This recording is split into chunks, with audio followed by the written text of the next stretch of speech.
Welcome everybody to Talk That Talk, where we have unfiltered,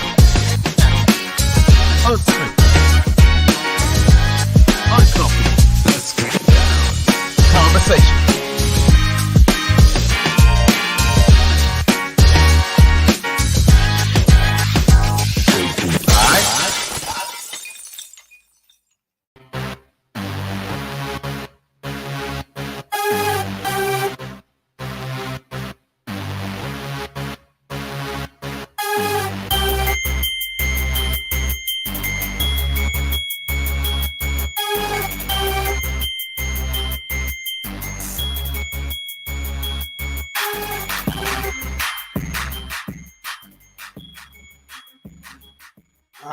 All right. Welcome everybody to Talk That Talk, where we have the unfiltered, unscripted, uncomfortable conversations about band, HBCU band culture, music education, and more. All right. Fragrance of the evening. We're going to use Dark Night. We got Dark Night by Alexandria Fragrance. And then Candle of the Evening, Fireside by White Barn. All right. Also, let me go ahead and introduce the panel. We got Maya. We got Portia. We got Quan. All right. I wanted to go ahead and get it started the right way, man. So first of all, well, go ahead, Quan. Say what you got to say, bro. This was like candle fragrance. It just threw me off. It's cool. If you know, you know. If you don't know, it is what it is. I'm gonna put it that way. If you know, you know. Please inform me. It's a Greek show. I'm sorry, big brother. Please inform me. That's not well. No, I'm not going to enlighten you today, sir. Uh, but first off, what I do want to say is Portia is officially a part of the panel. If you didn't see her in the intro, she has made it to a part of the family. So we are welcoming her with open arms. The only thing that I didn't do, and I want to apologize to you, Portia, on that, is when I made the countdown, I made the countdown before I talked to you. And then I didn't think about it after I talked to you. So everything after that all has you in it, except for the countdown. So I got to go back and redo the countdown. No worries. Yes, appreciate it. All right, man, let's go ahead and let's do it the right way, the way we always do it. Anything that's happening in the band world, music world, any band culture things, anything that you guys want to go ahead and talk about. I'm gonna start with Kwan. Go ahead, bro. They had a really, really good I think a gym battle last weekend. I think that was cool. Saw some good stuff from out there. I think everybody is winding down on the year. Congratulations to all the teachers that made it through this year, their first year back in person, traditionally teaching after COVID. I know it was tough. Some of us are dealing with burnout, but to God be the glory. One of these days, I'm gonna probably speak about why I don't have burnout. Hey, man, let me ask you a question real quick before I get to Portia. Can I ask what's up with the bottom grill? So you the trap teacher now? Nah, you know what it is, bro? Like I've always wanted one, and my mom was like, nah, and I'm grown, so I got one. Got you. You went to what's his name? The Asian guy, Johnny. Yeah. Nah. You ain't paying for that, right?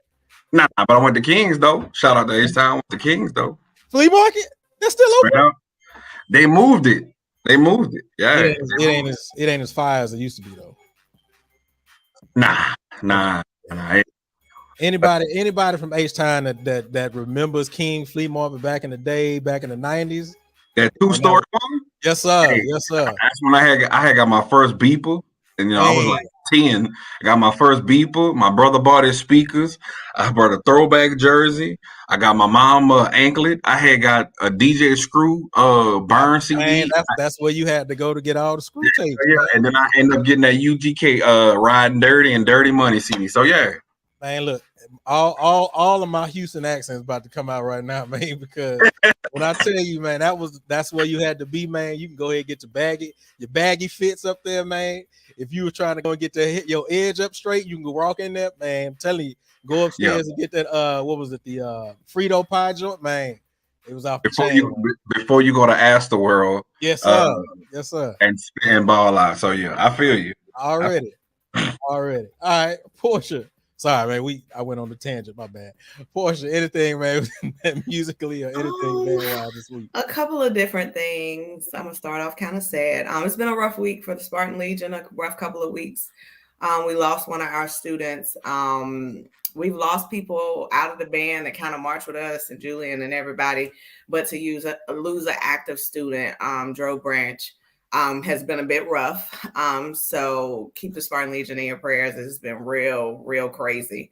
I went to a dope 3-way high school battle of the bands with Heritage High School, Kings Fork High School, and Eastern High School from DC last weekend. It was just a really dope experience. Just to be in that element with raw, we going to get it, energy was real dope. So I had a blast at that. Some big news around the same time as all of the craziness happened with the Spartan Legion. The Spartan Legion has selected its first female drum major. I don't know if you all saw that, so I did want to shout out. Shout out to Kiara Jackson. She's a member of Tau Beta Sigma, the Epsilon Sigma chapter. So shout out to her. We also our other Mr. Spartan is actually MD. He's a percussionist. So that's also Yeah, a little different for the Legion. We've had them, but it's not the norm. So I'm really excited about them. And his name is Jalen Jackson. So shout out to him. We have the Jacksons. They're not related, but both of their last name is Jackson. So big things happening with the Spartan Legion. Say no lie. Okay. Sorry. When I saw that, like that conversation we had in the past, I was like, damn. And then I kind of felt like, are we like 10 years still behind? But I'm thankful that the barrier is at least broken. But shout out to the young lady. So Yeah. Man, listen. First of all, you said what I was gonna say, Quan. We kind of gave that premonition a little bit. I guess I want to say having that conversation ahead of time, and then all of a sudden that happening. So I was super happy to like see that. It was super dope to see. Didn't know both of them was named Jackson. But I guess they're the Jacksons now. Yeah. And then you're absolutely right. I think the only other percussionist that I can think about was Dre. We've had one other in between that, but it's not the norm for us. It's not. So it is definitely, but they're really qualified candidates. And I'm excited to see what they do. We calling them Julian, you'll like this, J2. Tim gave him that name. There you go. There you go. So yeah, we are really, really excited about that. And see, when we had that conversation, I'm on the show, but I'm also in the room. So I was just sitting here like, yeah. So yes, her story has been made. So I'm really excited about it. Oh yeah. Rudy was the other one. So I did forget about Rudy. But yeah, that's so dope, man. I'm honestly, when I saw it announced, the only thing I could think about was, man, I can't wait to see her in the uniform. Like that is really gonna solidify it for me, man, with the whole uniform on and the gold spats and the helmet, all of it is that's so dope, man. I'm really happy for the Legion and Miss Jackson. I was gonna add the other piece on that, but I'm gonna just leave that out. All right, I know you be working your little butt off, but anything that's happening with you, anything musically? I'll be trying. Let's see. I mean, well, it's audition season across the board, so a lot of the auxiliaries, color guard, dance lines, all of it. It's audition season, so that's going on across the way. And then also, let's see. I didn't realize this last week, but shout out to Morris Brown. We're getting their accreditation. That's amazing. That's definitely amazing. So definitely wanted to make a note of that. So yeah. All right, and then go ahead, Quan. I'm sorry, bro. I had such a brain fog because my kids keep knocking on the door. I experienced something. Get on camera, man. Huh, man? Nah, they being crazy. But I experienced something that it may not be a lot to people, but it means a lot to me. So first and foremost, I want to shout out to Eric Jimenez, Brandon Hopkins, and Dr. Zachary and the entire staff. For they had it's called In and Out Day with specific high schools around the Houston area and just the state of Texas, and it was an awesome camp. My kids were excited, and one thing I must say about the Marching Storm, those students are mannerable, professional, and just outstanding people. Like hands down, they weren't intimidating to the high school students. They were very welcoming and warm to them. And I got to do something that I always wanted to do. I ended up conducting a song of the Storm as an alumni. That means a lot. And as a percussionist, I never had that opportunity before. So, I mean, just shout out to the staff, Dr. Zachary, Dr. Phillips, for the things that they're trying to do to continuously build that program up of musicians. And honestly, the feedback wasn't over their heads. It was a great experience overall. So. Yeah, man, that's super dope. And you said the kids were super professional, so that's great to hear. They weren't as hood as y'all used to be. So I'll just play. Now wait a minute, because I was going to comment on that. I was going to say, like, the Storm kids have always, that's been something that has always been. Now, when it's time to buckle down, y'all can get trapped. I agree. Of course, but and okay, so I can't think of the U.S. band's function that we did. What was it? Was that the summer? I can't even remember what month it was. But I was very much pleased because after the competition was over, a lot of the drum majors, some of the section leaders came out to support and say hi, how you doing, and give feedback, which I very much appreciated. So don't get it twisted now. Shout out to the Foxes. It's very much intelligent and productive as well. Yeah, I Shout mean, out to the I done Foxes. been in there with y'all before. Trust me, I know. I done been on them buses. Duality. Yeah, I know what Shout out lanes to the happen. Foxes. They were so down to earth. My kids was like, they follow me on Instagram, Mr. Mitchell. Like, people don't know how much that does for a student, because they look at y'all, from the YouTube clips and be like, that's that girl that be dancing in the middle. And they were watching the march on the way to Prairie View. And then it was like, that's the girl from the march. And then on the way back, she was like, she texted me back, Mr. Mitchell, like making them kids aspire to, not just be musicians, but go to college, bro. So thankful. I'm forever indebted. Real talk. I love that. Yeah, most definitely. Shout out to the staff of the Marching Storm. And also, as we are talking about, and then Rick just got finished eating some Brussels sprouts, but as we are talking about the Marching Storm and the show March, didn't the young lady who was vying to be captain become captain?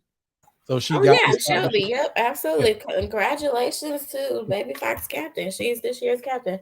Most definitely. So I saw that pop up on my Instagram feed, and I was like, oh, so she made it. Mm-hmm. So that whole show was actually, helped, I guess, push her along. I don't know, but she made it. So congratulations to her. All right. Let this guy in here. You got all your Brussels sprouts done? You done? There you go. What's going on, bro? What's your fragrance of the evening? Fragrance of the evening is Ganymede by Marc Berrois. Okay. Ganymede. Candle of the evening? The candle of the evening is this ring light I got in front of me. Yes. You got to do it right. The candle of the evening. Lullabo. Laurier 32. All right, bro. Anything musically happened with you? Anything you seen in this past week? Hell yeah, I'm ace. Shout out to the Spartan Legion. For the first time in ever, they finally had the guts to put a woman in charge. I know Miss Sanders was happy. She was like, hey, eco. But shout out to the Spartan Legion. Oh, yeah, baby. Yes, sir. All these women that were great in the past that didn't have the opportunity to hold the mace. Things are changing out there, y'all. So that was beautiful to see, man. It really did my heart well. And I'm sure that young lady is great. I can't wait to see what she does. Whether that's, I know she's serving in the role of Captain Soul this year, but, if she moves into Mr. Spartan, or Miss Spartan, sorry, then, I'd love to see that. But congratulations, man. That's a huge move for the Spartan Legion, my home. All right. I'm always be Legion. So yeah, that I saw a lot of wind ensembles. In particular, Jackson State, man. Like Jackson State is on fire, man. Like I know, everybody has their favorites, but right now Jackson State is doing it big. Like what the staff is doing with the wind ensemble, like playing good literature. Like Jackson State, kudos. Jackson State is in my top 3 right now, I would probably say, man, because just overall program. The marching band's always been good, but the wind ensemble, and I love it. And their jazz program has always been good. So Jackson State, I'm thinking, is a top 3 program right now. Rick, did you get a chance to hear Hop and his brass ensemble? I did, man. I commented on it. It was beautiful, man. They did great, man. Yeah, they did the hymn song of Philip Bliss, and it was beautiful, man. Like the timbre was great, the balance was great. I'm sure it was better in person than it was on the recording, but the recording was legit. So kudos to them. What they're doing I haven't heard their wind ensemble or the jazz band yet, but I'm sure, they're with Dr. Zachary and Eric. They're doing great things. So, I look forward to seeing that. But kudos to all these universities that's cranking that wind ensemble and cranking that small ensemble instead of just getting ready for summer band, which I've seen from some others. So kudos to them. What else did I see this week? You're starting to see previews of some drum corps shows. Shout out to the cadets. They released their first clips of the year. My group, we're going to be doing some of that soon too. So we're now getting into not only summer band season, but also drum corps season. So, we'll have a lot more to discuss there. I'll be on the road a lot this summer, y'all. So a lot of my participation in the show, if any, will be on the road. So, yeah, that was pretty much it. Oh, I can't go, and this ain't band related, but it's music related. And this is also one of my tunes that I'm going to suggest everybody go check out now. The Heart Part 5, Kendrick Lamar. Have y'all seen that damn video? Oh my God, bro. That thing had me. I got the chills.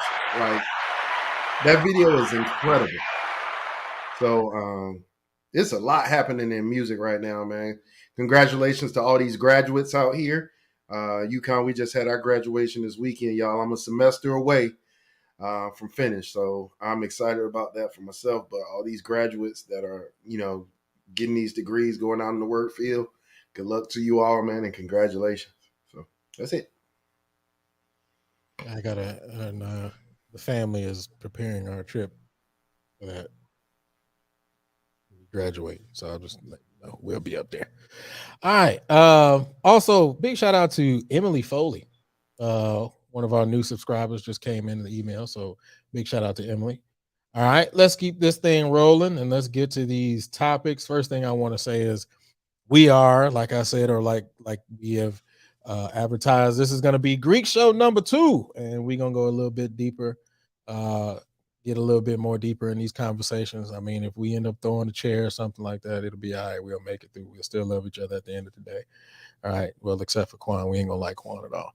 All right. Let's go ahead and do it the right way, man. Welcome everybody to Talk That Talk, where we have the unfiltered, unscripted, uncomfortable conversations about band, HBCU band culture, music education, and more. Go ahead and smash that like button as soon as you come into the room.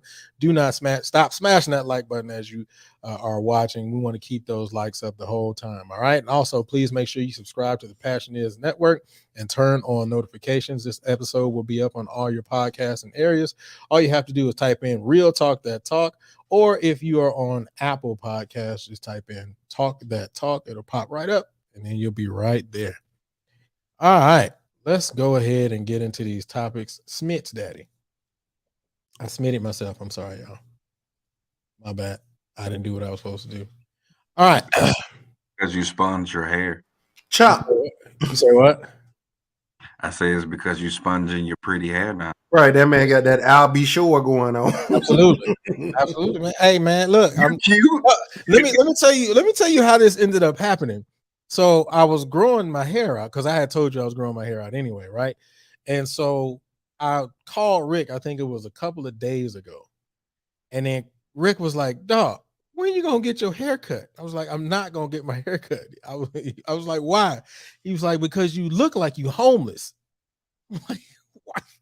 So I had to go take care of myself. I mean, I felt like everything was all right, but I guess my best friend felt like I was homeless. So I went ahead and hit the sponge daddy and got an edge up and everything else. Hey, Quan, I had an edge up at first anyway. Quan, he looked like he was wearing them Balenciagas that's on everybody been seeing on Facebook. Oh, them big boots, them waiter boots. No, the derelict edition. Oh my they hitting God. them Zoolander daddies. I was not looking like that, dog. I ain't look that bad.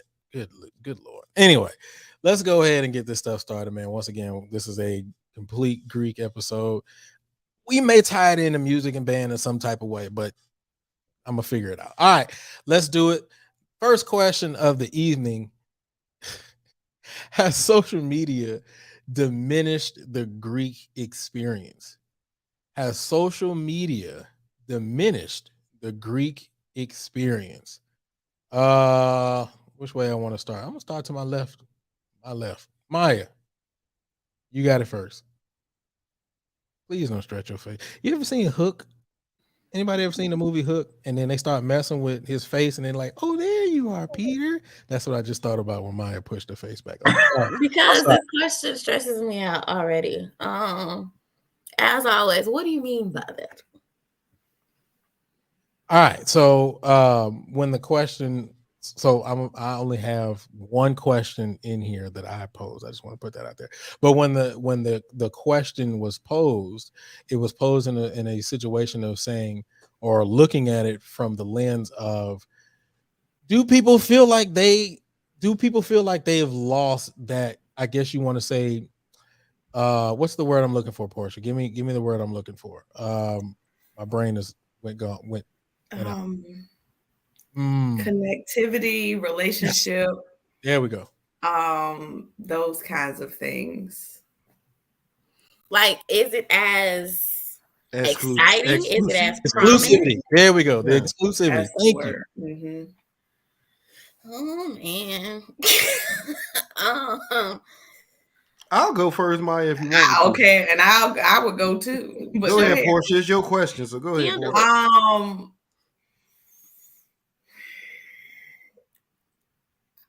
I think it's made it a lot more accessible. I'm gonna say yes and no. Here's why I'm gonna say no. There are still a lot of connections internally being made. At least in my undergraduate chapter, because I still have a connection to them. I help advise them. So there are still connections being made. I see that there are connections and relationships being built within even Kappa Kappa Psi, TBS, the other organization, SAI, Phi Mu Alpha in the band. Like, there's still camaraderie, there's still connections, they still do a lot together. But like, one of the things we talked about on the last show was like road trips, getting to know people and spending time and traveling and interacting with people outside of your chapter or your immediate area. It has diminished it, because people feel like, I can get to know or connect with this chapter because I see them on the internet. I follow their page. You know, I'm going to I might go to their probate. But as far as those having to do legwork connections, I feel like social media has diminished that. I also feel like people put too much on social media.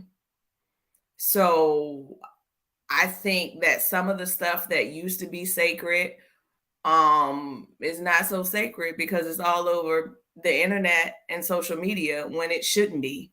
So some of the stuff that we held near and dear, including traveling, including connections, and actually physically getting to go and see and meet, I feel like it has taken some of that away. So the answer is yes and no. I do think in a way it has allowed me to see more of my organizations, because like when Zeta chartered the first chapter of a D9 org in Dubai, I think it was a really dope thing to see how they did that whole chartering and what the ceremony they put on and all of that was really dope. I never would have seen that if it wasn't for like social media. But my answer is yes and no. There's some pros and there's some cons. All right. Quan? Oh, well, no, because Rick said he wanted to hit it. So, you good? Okay. Quan, has social media diminished the Greek experience? Oh, I don't think it diminished the Greek experience.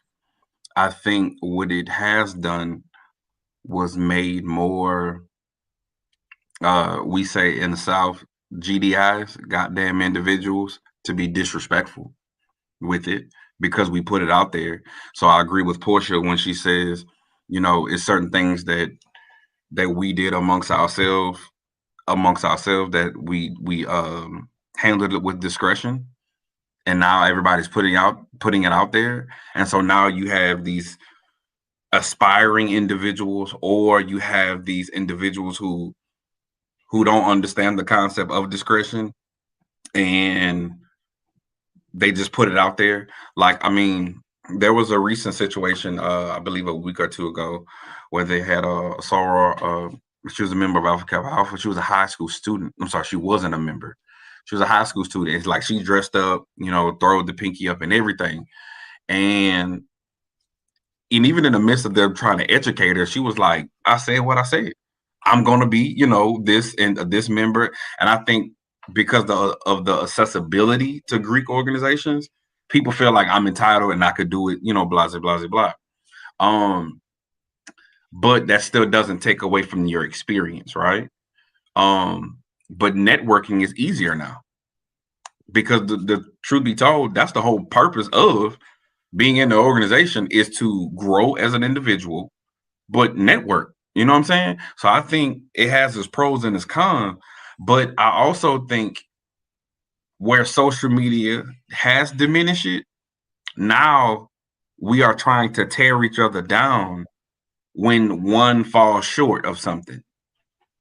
That's what I see. So for example, if it's a hazing allegation, if it's something happened where just say somebody slips and falls, like that's magnified more instead of acting like real talk we gangs with different colors, and I see that like Greek shenanigans and different things like that. Sometimes it goes too far.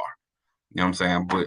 And sometimes I sit back and think like if all of our founders were still alive, what would they say about how we're acting, with these organizations that they established for the purpose of bettering the African American community amongst us? What would they say?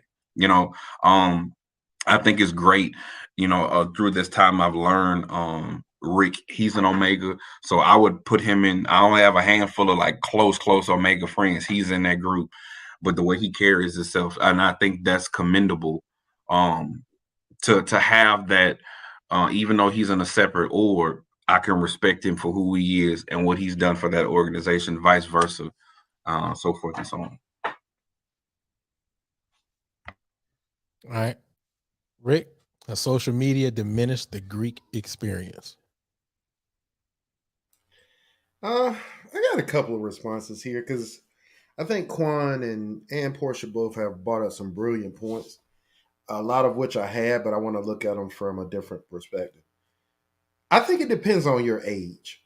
And when I say age, when you came in the frat or the sorority. I've been Omega now for 20 years. So for me, looking at how the bros are now online, it's a little discouraging. No, it's a lot. Especially knowing like some of the things like there was nothing like I just use this as a prime example. When we came into Pi Gamma, we knew that we had certain responsibilities as Neos that we had to take care of. Not just the fraternal side, but the business side, right?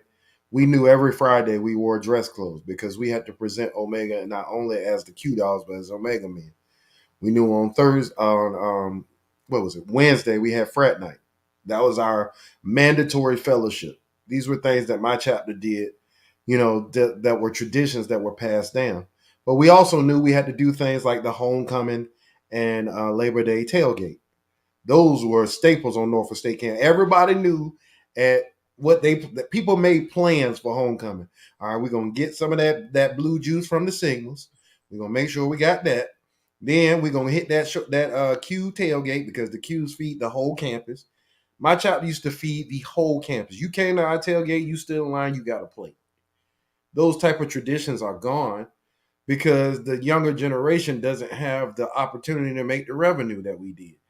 Everybody throwing a party now, everybody doing this and that. And so it makes it a lot more difficult for this new generation. And then us old heads, we don't want to get out. We don't want nothing to change from how it was when we were in the chapter. Anything that changed, y'all sorry. Y'all this or that. So for me, I think it depends on when you came into your particular organization. I also think that, these are this is the negative sides, right? It has also made it easy for weak stuff that happens in our organization to be seen by the outside world. One of the weakest things that I think I see online, and it boils my blood, is every other week I'm getting somebody denouncing their letters on Facebook. I cannot stand that stuff, y'all. Every time I get up there, like back in the day, them people would just disappear. Like, damn, you seen Susie? No, I ain't seen Susie in 20 years. And Susie got kids. She live in Kansas somewhere having a good old life. Now everybody, oh, my Jesus. Let me tell you about my Jesus, y'all. Oh, yes, sir. My Lord, don't, like, these ain't Christian organizations. Like, people just ridiculous, man. So I think it gives the lamer sides of our organization a voice for the uninitiated to see that we would have kept in the background in the past. But there's some positive sides of it too. For me, and I did this literally last week. We know this has been around probate season. I went online and I watched some of the probates from Howard, all the alpha chapters at Howard. So I watched the Sigma probate, I watched the AKA probate and the Q's probate. That AKA probate is off the chain. I'm sorry, y'all. Like, seeing all that old tradition, seeing the older AKAs leading them girls in and singing, and then when they get to a certain point, the girls have to go by themselves. Like, man, that joint was fire. The Sigma's the same thing. The Q's the same thing. Like, having to march all around Howard's campus till you make it to the sundial and to the monument. Like that, you get to see the tradition. You get a glimpse into, hopefully, somewhat what it was like when these organizations were founded. So I think that's a great thing, because if you live in California, you may never make it to DC, and as whatever organization. So I think it's a glimpse into that. And I think that's a positive thing. And then the last positive thing, I think, is, in general, the internet saved our organizations. And it saved it because if your jacket got 2020 on it, the odds are you ain't pledged in person. I agree. I'm sorry. You can say whatever you want. That generation will probably catch hell from some of our chapters. But if it wasn't for that generation of Greeks, a lot of our chapters wouldn't exist no more. And I would hope that some of these old heads, some of my generation and before me, would give these kids a pass. It won't their fault. I'm sure they wanted to come in the right way. And I'm sure that's a question later. But if it wasn't for the social media and the internet, a lot of our chapters wouldn't exist. My chapter is one of them. We had a 2020 line. All right. So at the end of the day, well, we don't exist anyway. We going from another mess. But anyway, 2020, kudos to y'all, man. But let's not just always, I think it's easy for old heads to bash the young people because they didn't necessarily do what we did. Won't no social media when I was in there. I probably would have been the king of social media back when I was in school. You know what I'm saying? I was the president of Omega. I was in the band. I was doing all these things. Like, shit, I would have enjoyed that life. So for me, I think it depends on what generation, because for them, it's normal. They learn hops online. I had to go to that particular school. My favorite hop in Omega is a hop called Cadillac. And I had to learn Cadillac from Kentucky State at the Clave in Arkansas in 2006. It was a hell of a night. I enjoyed myself thoroughly, but I had to get good first. We was all out there talking, and then we was all out there hopping. And that's the one part I wish, it wouldn't have affected the talking aspect, getting to know each other and getting to know the fraternity and sorority. But yeah, it depends on your generation. That's it. Yeah, I think that last part that you said to me kind of goes back to that road tripping conversation that we had. I mean, it does, but the part about it though is, I tell Neos this every single time a line crosses into any organization that I'm in. And we all say this, right? It's harder on this side than it is on the other. As a Neo, your chapter is going to take it harder on you than any other chapter will. Yeah, some brothers will pick on you and all that stuff. But your chapter will treat you worse than anybody else, but it's because they care and they want you to be a good brother or sister. They want you to be a good representation of said chapter. So, yeah, the talking piece is important, because I think everybody should get more enthralled in the information of their organization. But at the end of the day, we all know there's what they say, there's levels to this. You got some people like me. I saw Omega at the highest level. I was a national officer for Omega when I was in undergrad. I won Omega Man of the Year for the whole fraternity for undergrads. I saw Omega at the highest level. But there are brothers that just want to get in and throw the hooks up, and that's their experience in Omega. And it is what it is. So. Okay. Maya, you ready? You got your thoughts together?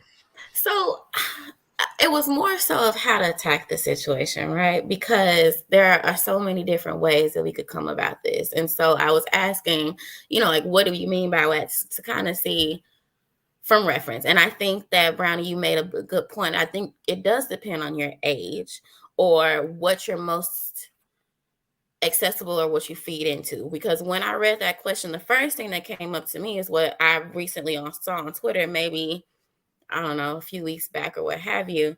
There was a young lady from PV, Zeta Gamma chapter of Alpha Kappa Alpha, and online, people just completely, and I mean completely, like, tore her apart because she's not and I'm just gonna be frank, the stereotypical thought of what an AKA should be from what the masses say. And so, I know you're talking about, because I saw it after I saw her. Yeah, go ahead. Got you. And so, like, when I read that question, it made me think of that, because at some point, it just, individuals, and we say the same things with those who have online bandhead.org, or be all in the comments or whatever, feel like they can say anything about whatever because they're not a part, and they have that screen to be able to say what they really want to say. But back in the day, and even farther back, there was something about it, there was pristine in nature about being in an organization, about being in a Greek organization, to where no matter how you felt, you wasn't going to part your lips to say this, that, and the third, especially not to my face behind a screen or whatever the case may be. So in that sense, yeah, I do think that social media has diminished, because it has let the what they call them, Twitter fingers, what have you, like, people of that sense can say or do what they want. But then also on the other side, social media has also made it to where, whether it be video, whether it be text, whether it be whatever the conversation is, some things that are near and dear, whether we're talking about Ritz, whether we're talking about what have you, has been exposed. And it's like, huh? You know what I'm saying? Like, did I ever think that we would get to the point that could happen, or that someone would be so comfortable as recording or letting that information be known? So in that same premise, yeah, I do think social media has, quote unquote, diminished, even though diminish is a strong word, but it's made it more accessible in the negative light. And then also, I could think about, when we're thinking about social media in a different way, there is something called Apple Pie Apple. Have y'all heard of that? It's like a teacher. There's some teacher on TikTok or something like that, and he, like, he has his students, and they are I don't know how this is done, but it's Apple Pie Apple. And of course, there was always, back in the day, you have your Future shirts, or depending on what side of the conversation, whether you were into that or not. But again, and I don't want to use the word exploit, but it just kind of takes it to a different level of accessibility than what it used to be and has been in the past. But Maya, that brings up an interesting point too, right? Because high school fraternities and sororities are a big thing. That's true. Like last show, when I was talking about how everybody knew Julian wanted to be a Kappa. It was because Julian, when he was in high school, yeah, he was in what's it called, Julian? Gents. He was in Gents. But Julian used to carry a cane around. Oh, okay, yeah. Julian used to carry a cane around, Maya, and he used to make the cane spin. No need to explain. I have to explain. It's either that or you want to hit the signal. One of the two. One of the two. Bring up the organization. I at least got to explain it. Didn't have canes though, right? The symbol for Gents is a top hat and a cane. We always carry canes. That's what we did. But you did it in college. No, I didn't. I never had a cane in college, bro. You did have a cane daddy in college. I never had a cane. We are not gonna bring it. I never had a cane in college, bro. This man used to hit the cane, daddy. Dude. I would never come to college with a cane on, ever. No. And then Maya, I was smart enough to know that the buck stops in high school. And Once I then- crossed some stages, that cane stayed in the crib. I was never figuring that out. Was it a long cane? No, or like, it was the hook daddy. Yep, exactly. And then at the same time, Quan, was it all in white? Portsmouth, we had the high school fraternities and sororities at Norca, at IC Norca. Kudos, right? And Kudos was like Baby Kappa. They were sponsored by the Deltas, but they were modeled after which is weird, but they were modeled after the Kappas.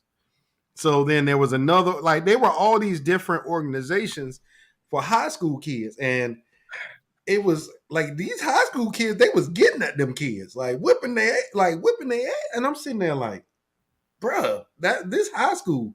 And majority of those kids, like majority of the people I know that are Kudos are Omegas.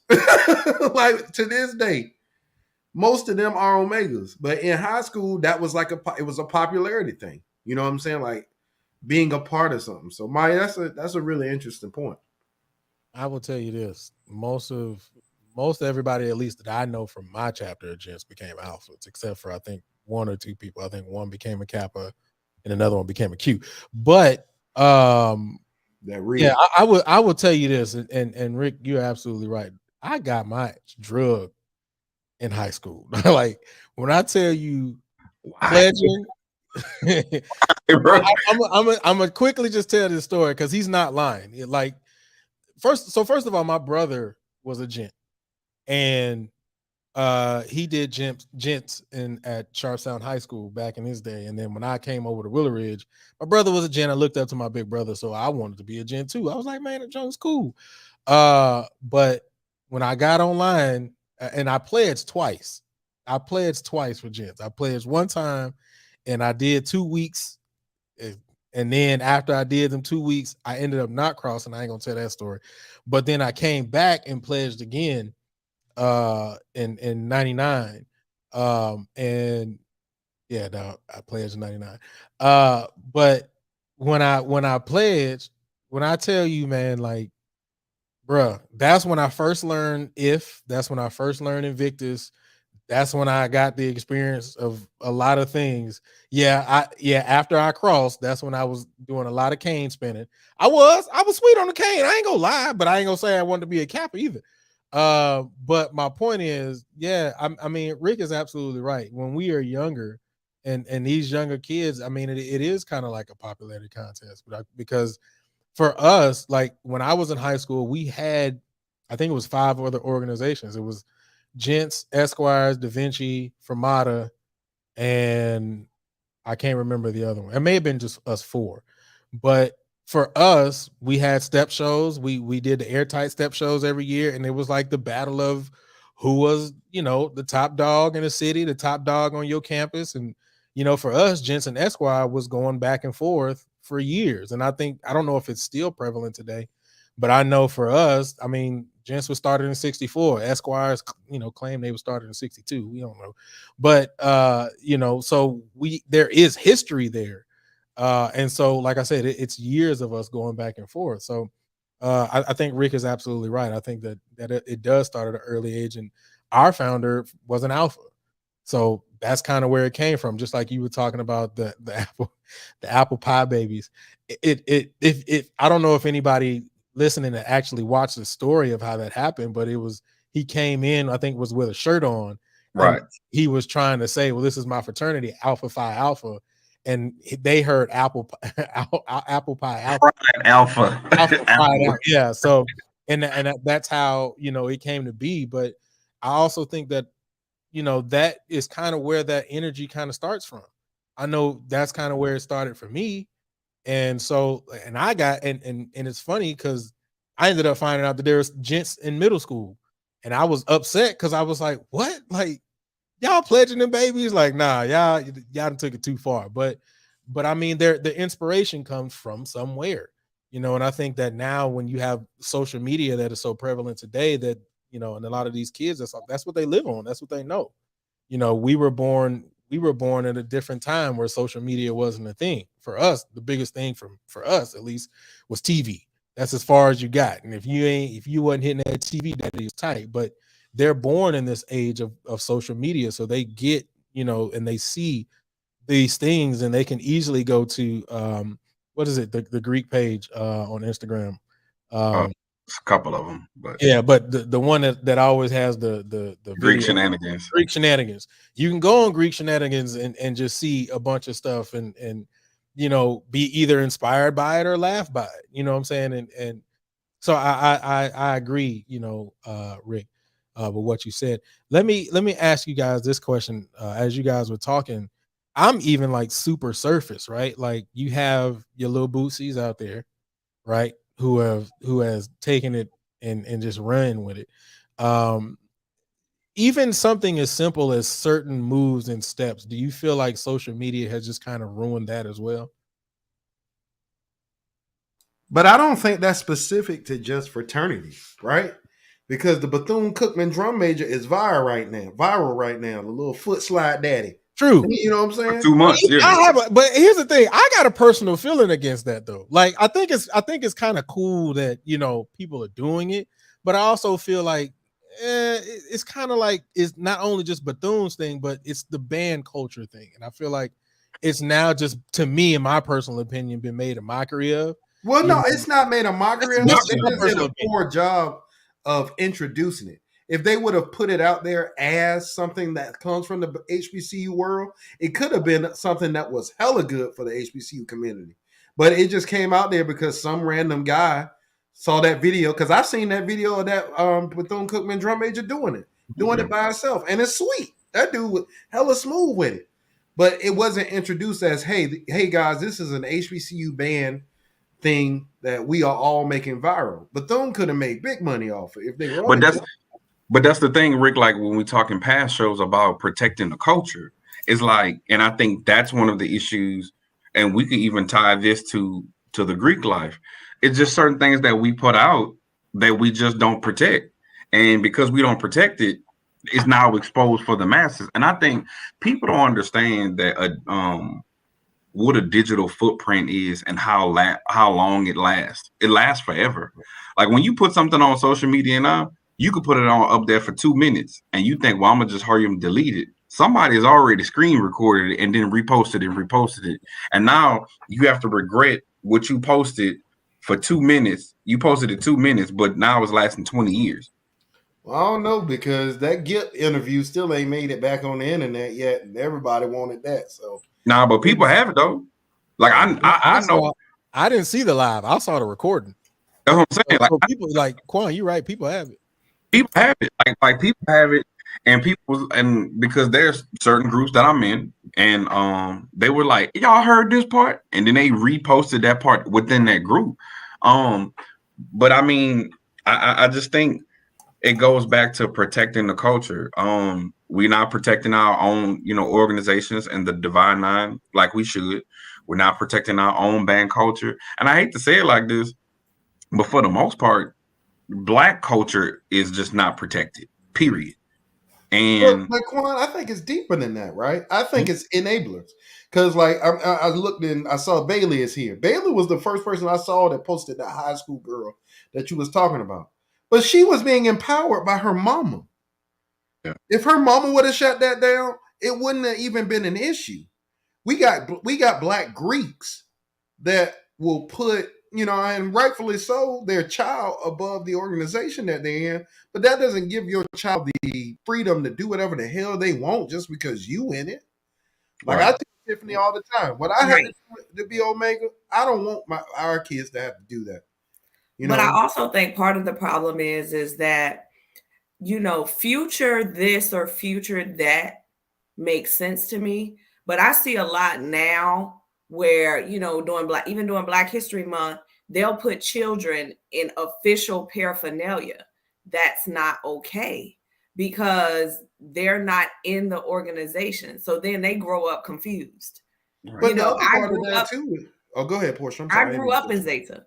And I was in all of the youth groups, but all of my shirts say whatever level of the youth group of Zeta Phi Beta, but the Zeta Phi Beta was small. It was not, my grandmother would have never put me in anything that just said Zeta Phi Beta. Like I wasn't a Zeta. And that's great that you aspire for your child to follow in your footsteps and be in this organization, but you can pay homage with a future shirt. There are different ways to do it. You do not need to be putting official paraphernalia on anybody who does not have those letters. So people are blurring lines because that's your child and that's dope and that's cool. And you think you're going to dress her like this till she become it. And that's fine. But putting people who are not, child or not, an official organization, paraphernalia is not okay. Just like the day I walked across the stage at Henrico High School, all of that stuff, those t-shirts and stuff, stayed in a drawer at my parents' house in Richmond, Virginia. And then when I crossed and became a Zeta, I still wear those shirts now. I don't know why they were so big back then. I could still, my Arcanet shirts and stuff, I still sleep in them and work out in them and stuff. But I pulled them back out then because it wasn't no thing. But once I left high school, you shouldn't be showing up to college with that stuff on either. True. Right. Like, and the other part of that like too, Rick Portia, claimed I had is a that cake. some of these organizations, and I'm just going to be very vague with this. For some of the organizations, it's okay for people to wear your nail, but it's in specific situations. And I'll just leave it there. But you have people that don't know that. So I think that, at the end of the day, if a person knows their information the way they should, then in some cases it's okay. But in most cases, like you said, it's not. So, yeah, I think it's just exploring that information side again. And parents being able to separate being somebody's parent and still the oath and obligation that you took to whatever organization that you're in, that still matters. Yeah, it was a college thing when you were in it, but we all have graduate chapters and lifelong memberships. So, yeah.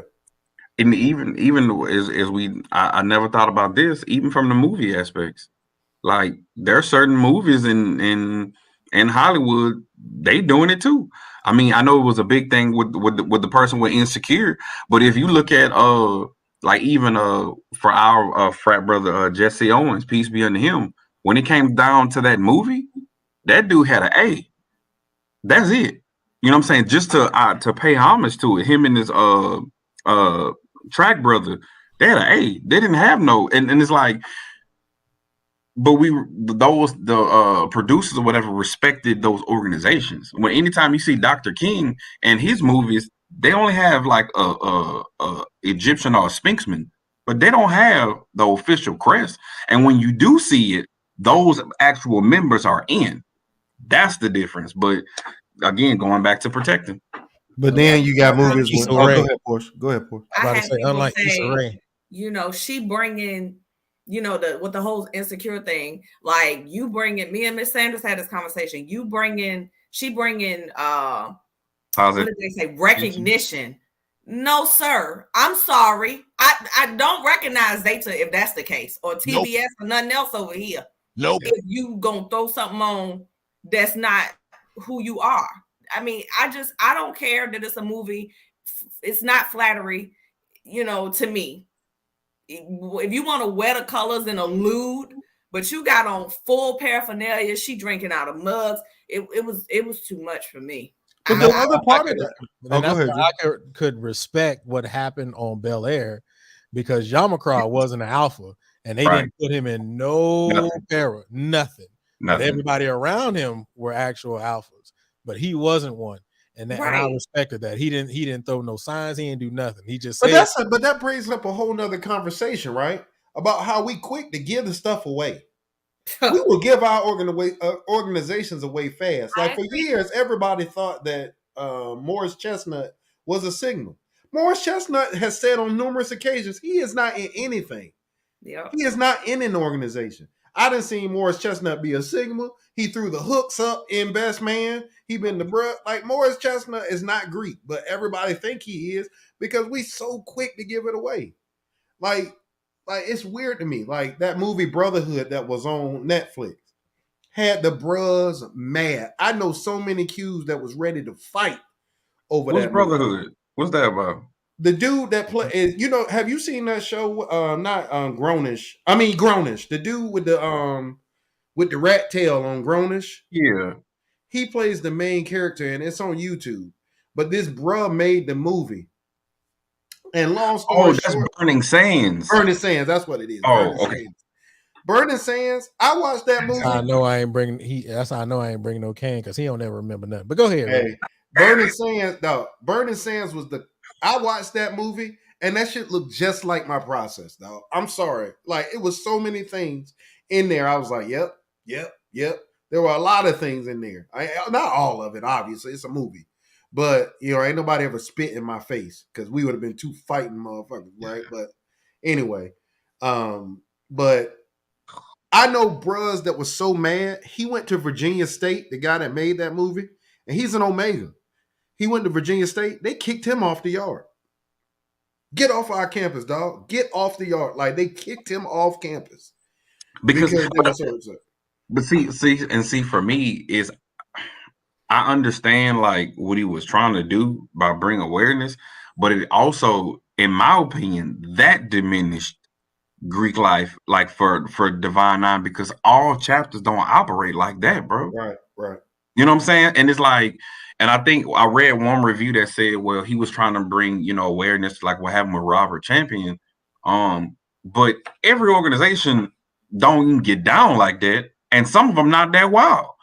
You know what I'm saying? Like, sometimes we go overboard with certain things when it's like, bro, nah, bro, ain't nobody doing all that. Yeah, that movie. I mean, I enjoyed the movie. I know. I mean, people. I enjoyed it. Me personally. Maybe y'all didn't, but watching it, I got what he was trying to convey with that movie. It was triggering. I say that. Hey. All right. There we go, man. Wrapped up the first topic. We went in with that, no problem. All right, let's keep it moving. Welcome everybody to Talk That Talk. We have the unfiltered, unscripted, uncomfortable conversations about band, HBCU band culture, music education, and more, man. Y'all go ahead and smash that like daddy for the conversation that we are having today. We talking Greeks all day today. All right. Also, please make sure you subscribe to the Passion Is Network and turn on notifications. You can find this episode tomorrow on all your podcasts and networks. Just type in Real Talk That Talk. If you're on Apple Podcast, you can type in Talk That Talk. It'll pop up right there for you. It's a lot of times where I'll be about to say Apple TV. My bad. I'll be about to mess that up. All right, on to the next topic. We say that there is a difference all the time, sometimes in the culture that we experience at HBCUs versus predominantly white institutions. Is there a difference in predominantly white institution Greeks and HBCU Greeks? Is there a difference in PWI Greeks and HBCU Greeks? Quan. All right, this is my truth. Hell yeah, it is. I ain't gonna lie. I don't know why it seemed like the PWI ones, they feel like they gotta prove a point. It's like I don't give a damn what you say. I ain't gonna name no chapters, but I'm just saying. I was like, you know what? Wait, hold on. Let me just ask the question. Are you speaking about only Divine Nine or PWI Greeks? All of them. Oh, well, let me just address this first. When it comes to the Divine Nine Greeks that are on PWI campuses, it's like they try to prove a point. It's like they pledge, and Rick's quotation, they pledge, to where it's like, you know what? I'm certified as a teacher. I need to get up out of here. It's one of them. But I've also seen, them show love and have to stick together from a Panhellenic because it was just them. So when it came to like social justice aspects, it's like all they had was them. I've seen campuses where when the George Floyd situation, those Black Greeks was like, hey, we got to look out for each other, when those non-Divine Nine organizations was like, well, we don't understand what it is. But they had to stick together because they all they had. When it comes to the PWI Greeks, they just different, bro. Like they just different. I don't know too much about them. Like I say, the ones that I've seen, it wasn't the best. I think it was an organization I first was introduced that was outside of the Divine Nine. It was called I think SAE, and it was literally on the news in Oklahoma. It was like we don't want no niggas in SAE, something, and it went viral. But then when you look up the history of that organization, they were made from Confederate soldiers. It's like, damn. And you have certain presidents that came from him. It's like, so what purposes and precepts you was built on? It's just different, bro. It's just different. Sometimes how can I say it? Like the fraternal play that they operate in, like they friendly. It's like, I ain't that friendly, bro. I'm not gonna be wrestling with Julia. Just not. They're just different, bro. And I feel like they're culture vultures because when they try to step, I'll be like, well, where you get that from? So yeah, it's just different. All right, Portia, is there a difference between in PWI Greeks and HBCU Greeks? Absolutely. I can almost meet people and kind of tell. It's a certain way we kind of operate. To me, it's a certain way we carry ourselves. And in my experience, sometimes it's like, where'd you cross? Like the example I gave last time when they came to our yard, didn't speak to nobody, they were from a PWI school. And it's just certain, even when it comes down to party hopping or strolling or whatever you call it, it's a little different. It just, I had an experience where, a PWI here locally was like, teach us all your hops.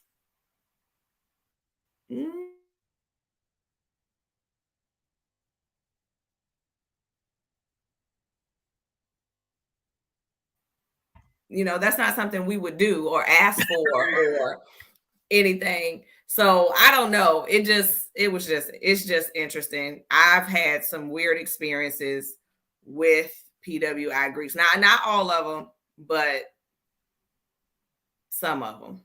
Hey, Portia, you was stuck like this for like 20 seconds. Just For me, it was spinning, and I don't know what that was, but yeah. I don't know. I was like, damn, she feels strong about that. I was like, I'm right here with you. She was I'm right here with you, girl. I got you. Yeah. I thought she was romating. Hold it.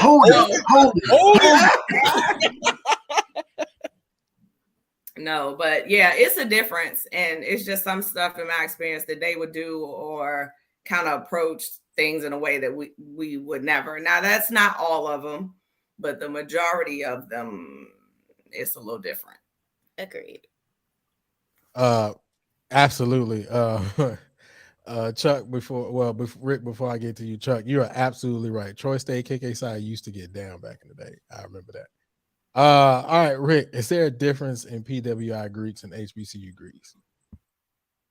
For KK side TBS, Phi Mu Alpha and SEI, hell yeah.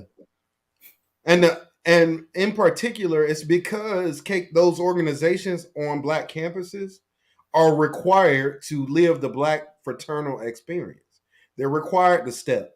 Some of the most ugly mess you can see is watching some of those PWI chapters of those organizations try to hit the step daddy. I do not want to see resurfacing that daggone video every year. We know, we're aware. No, it ain't that. It ain't just that. You talking about that side video? Yes, that KK. With them people in the band room. Yes, that resurface every year. We are aware. We know. We know. Yes, look just like that, Rick. Good Lord. Hey, no, but it's the truth. In that video, like 40 years old now, too. Like that video's old. Counting, bro. Counting. But here's the thing, though. At white schools, KK Psi, and I know this having taught at one for the last 5 years, KK Psi, TBS, Phi Mu Alpha, and SAI, those schools are looked at with the same level of respect that we look at the Black Greek letter organizations. They are. Like KK Psi at UConn gets mad love. Like people will play as KK Psi and that's it. That was the only fraternity sorority I was in, or TBS. Like they look at it in that way. So for me, I think yes, there are differences, but they hold the organization to just as much esteem that we would hold, whatever organization. And some of us do that. There are some people I know that are only KK Psi and TBS, and that's all they want to be, or Phi Mu Alpha. Eric, that's what he wants to be, Phi Mu Alpha. He loves Phi Mu Alpha. He didn't want to be KK Psi. He wanted that particular organization. So I think that at the end of the day, it's all in the person too, right? Like, because I can only speak from Omega. I don't know about any other Black Greek organizations. They the same as us. And in some cases, they more thorough. One of the most knowledgeable bros I ever met in my life was from Brown University. Brown University don't even have a chapter. He pledged the citywide chapter, but he went to Brown because he went to an Ivy League school. Another brother up in New York. The most knowledgeable person I've ever met is a brother named Lewis Anderson. Lewis Anderson was he was in charge of the Omega archive, like all these things. That brother was sharp. Knew everything. I learned so much from that brother. So you don't necessarily have to have a Black college experience to be considered a great Black Greek. I think it's the individual. Because if I would have went to JMU, which was my first choice for school, I still would have pledged Omega, and I would have crossed right there, and I would have still been the same bro. So, I think the thing that separates them the most is the Black experience, right? The history that comes with that. Like you said, Portia, these chapters are usually small. You be lucky if you see a chapter of 15 people. Like up here in Connecticut, y'all, like all the Greeks here are tighter than any other situation I've ever seen because we're so small. And my chapter of Omega is the largest chapter in our district. We got 40 people. It's like that line in Virginia, the Delta just crossed the line that had close to 40 people on it. You know what I'm saying? So I think it's, yes, there are subtle differences depending on what the organization is. But in particular with the music organizations, hell yeah, there are huge differences. Huge differences. The biggest one I see of which is how Black Greeks, because we are used to the Black Greek experience, Black Greeks usually know the info better in these music fraternities and sororities than the others, than the PWIs. You catch somebody in KK Psi, I remember Julian and them being like, oh, the white chapter's gonna be there. Oh yeah, dog, I'm about to get all the nail you. Like they was waiting. Man, I'm about to come back with that coat, that shirt. Oh, let me get that hat off you. I remember a young fella came to PV. This guy came to PV from Lamar, and Najee and them. I saw Jordan. I know, yeah. You remember that? Yeah, you was there too. Yeah, you was on them too. Let me explain that situation to you. So remember when I was working in Beaumont? Mm-hmm.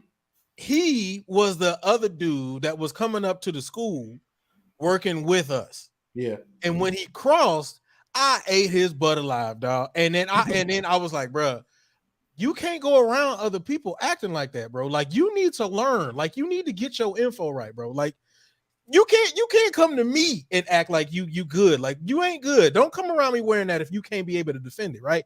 And then he pops up at PV. I was sitting back like, oh my God. Maya, Najee, and them ate that boy alive. They, bruh. It was bad. I was just sitting there like this, Maya, just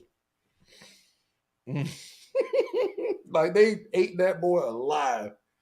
So Black Greeks at white schools, make sure you on that info. Because when you come around your Black counterparts from Black schools, they on your ass. ASAP. It ain't no, hey brother, how are you? No, sir. What you know? Come on, let me holler at you. Come here. But can I say this? And this is from my experience being as a brother of PMA.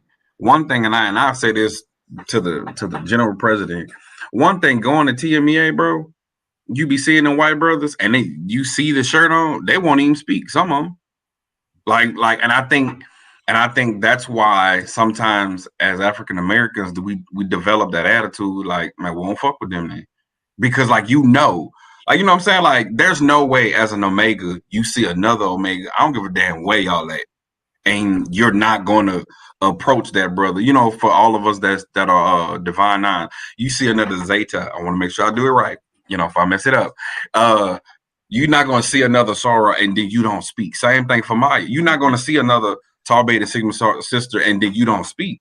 It's like, but for us, like for PMA, Yeah, hold on, hold I on. was gonna wait till you finish. That is a fraternal thing because them chicks be hitting it quick. Oh, I don't feel like it. Yeah. My wife, I get on my wife's nerves when she see another Omega because she know that. Oh Lord, we're gonna be here for a while. Yeah. But here's But the ladies. thing too. Oh, go ahead. Go ahead. The ladies, they'll see it. I don't feel like it today. We good. Come on, let's head on out. But see, Quan, Oh, hit I think too with music Greeks specifically, I think that's a relatively new thing too, because and the only reason why I say that, and I can only go off of the experiences that I've had when my wife texted me. But anyway, when I was an undergrad, there just was never a time where I would pass by anybody who was wearing alias and we wouldn't speak. That was just, it was off top.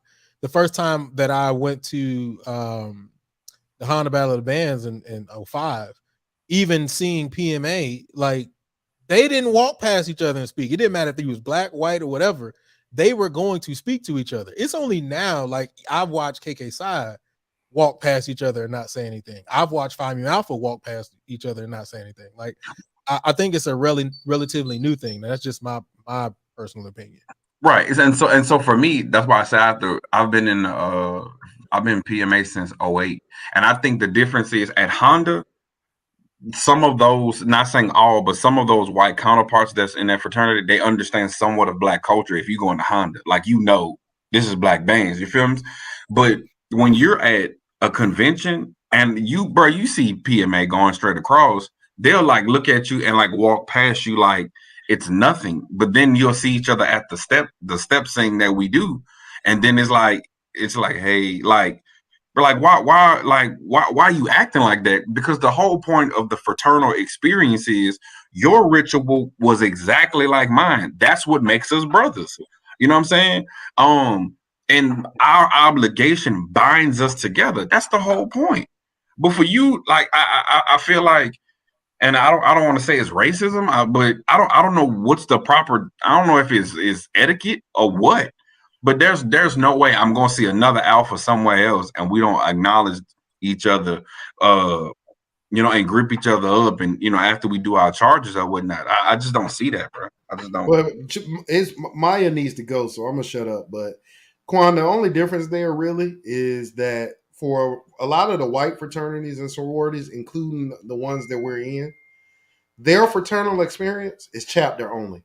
They ain't road tripping. That's not a part of their culture. For them, it's I pledge teak at University of Memphis. So that is teak for me, University of Memphis. They don't go to national conventions, some of them. That's not even a thing for them. So I think that's the biggest thing. Go ahead, Maya. I'm sorry. No, it's fine. I'm used to it. No, I mean, okay. To answer the question, Go ahead, Maya. You said what? Nothing. Go ahead. You good? You got it. What I said, what Rick's face is making right now. To answer the question, yes, there is a difference. Before Brownie went politically correct and we was all having fun and shooting and shit, I was gonna say, like, back to what Portia was saying, like, yes, there's a difference. And I guess like the most simplistic way I can say or analyze the difference is, I guess, how a black person that go to a PWI act versus a black person that go to a HBCU act, that's the difference. And the way that we perceive it as being on the other side, that's the difference. So yeah, short and sweet. But it's crazy though, Mike, because like, check this out. Like when COVID first jumped off, and that was when George Floyd was killed, right? So when George Floyd was killed, and Phi Mu Alpha in particular, and I'm sure this was happening in a lot of the other white fraternities and sorority, there was a huge conversation that was started in the fraternity. And the black members of the frat won't having it. They shut that, man. Like, brothers was like, look, what is Phi Mu Alpha going to do? What are we going to say? And how are we going to change this fraternity? I mean, because let's be real. I'm sorry. Phi Mu Alpha has never had a black national president. You know what I'm saying? So to this day.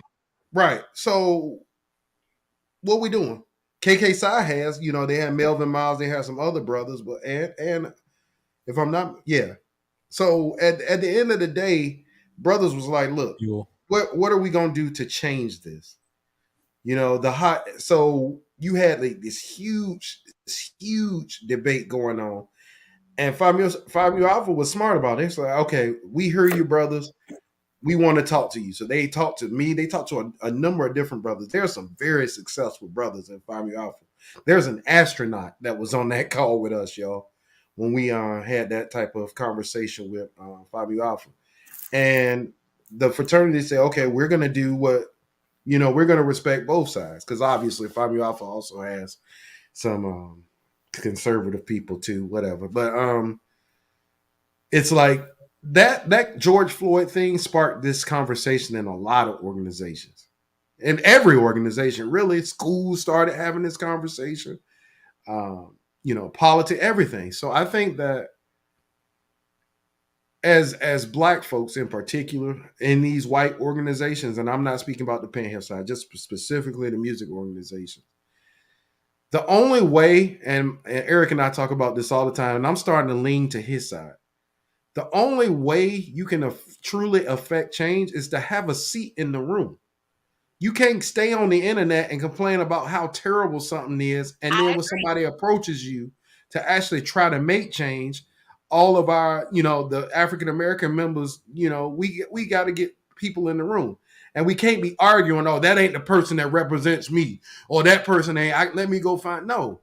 As long as there's somebody in the room that we have similar interests, we want to see the same things in our organizations, then put your efforts and your support behind those brothers. Because they didn't have to do it. Like at the end of the day, we could all denounce our letters and Family Alpha would be just fine. KK Psy would be just fine. TBS, all these organizations. They'll bring a couple more white brothers and sisters in. Like UConn, we call some 10, 15, 20 people online. Like there's a lot that goes into that. So I think that at the end of the day, as Black members, whether you're at a PWI or an HBCU, live your creed, man. That's it. But not to get too off topic, but I just feel like when it comes to like the 5-4 though, and this is what I've seen.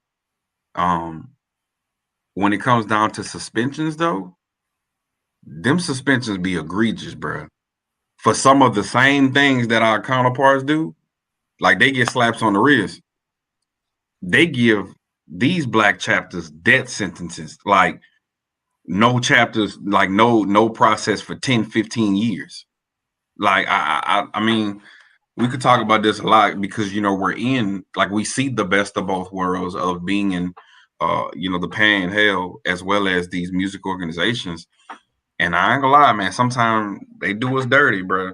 They do us dirty. And it seems like we have the zeal to make sure that we live those precepts according to what our founders and wanted. But that's just a whole different story, man.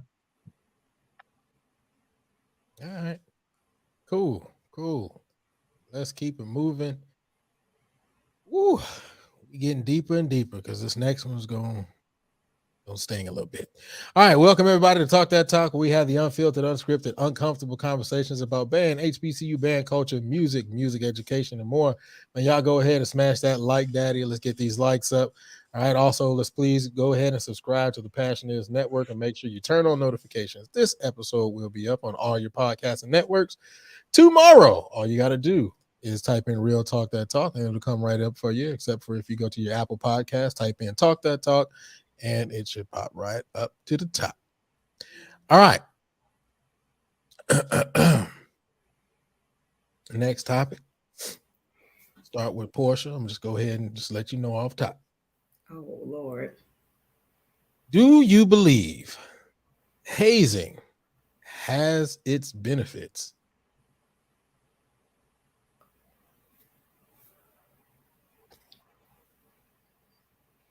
I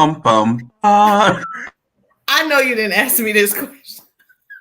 I can't even answer this. I serve as an undergraduate advisor and I'm on the band staff at Norfolk State. You want me to answer this? Woo! Need the fifth, God. What's hazing? Yeah. I tell you what hazing is. Hazing is what I went through when I was in high school. I can tell you that. Yeah, it sounds like it. I didn't have So that. maybe you should answer the question and says you the one. Right. Well, we ain't tossing them. Is Rick stuck?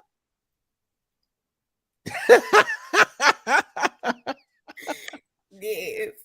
Rick stuck. Yeah, he was stuck. Oh. Yeah, he got hit with the spit daddy. Yeah, I think I'm a mm-mm. You can be PC with this. Yeah. I'm a play pass the buck. Nah, this the setup. I'm not gonna say what I was gonna say. All right, Quan, go ahead. Do you think hazing has its benefits? All right, so let's define hazing first. Let's define that first. Mr. Mediator. Let's define it first. Here's the funny thing. Everybody has their own opinion about hazing. My perception of hazing is doing something against the will of what you want to do. Being forced to do something against the will of your own conviction. Well, let me say this. If you ask to show up here, hypothetically, and you decide to participate, is it against your will? That ain't got nothing to do with it. He just asked me what my definition was of hazing was. That's the only thing he asked me. That's why I'm keeping it right there. I'm keeping it right there. So he can be able to answer the question, in the way that he feels he needs to answer the question. So based off what you said, hazing is being forced to do something against your will. Yeah. Okay. I mean, I don't want to go to band practice, but okay. Was I being hazed? So you were being hazed then. I don't want to go to. I mean, okay. So if we're gonna open up that can of worms, if we're truly gonna open up that can of worms, let's keep it 100, right? Like most of the stuff that we have done in band practice has, in some way, in definition, been considered hazing. Now, in today's regardless of whether it's by definition. Okay, hold on. Quan, you did say it. Just for the sake of it is hazing. Hazing means, let's do this. Hazing means the imposition of she went with Webster's dictionary. But go ahead. I got it pulled up right here too. The imposition of strenuous, often humiliating tasks as part of a program of rigorous physical training and initiation. That goes back to what I just said about band. Well, in this case, I can answer based on what Webster says, and I'm gonna speak about band. Sorry, y'all. Side note: Rick said, "I'm gonna just grab my horn." I'm gonna speak about band. Sound like trash anyway. That's what I don't know that it's humiliating, but the imposition of depends on who you ask. Well, this whole thing is subjective. But that was why I gave the one definition that I gave, because it could be literally.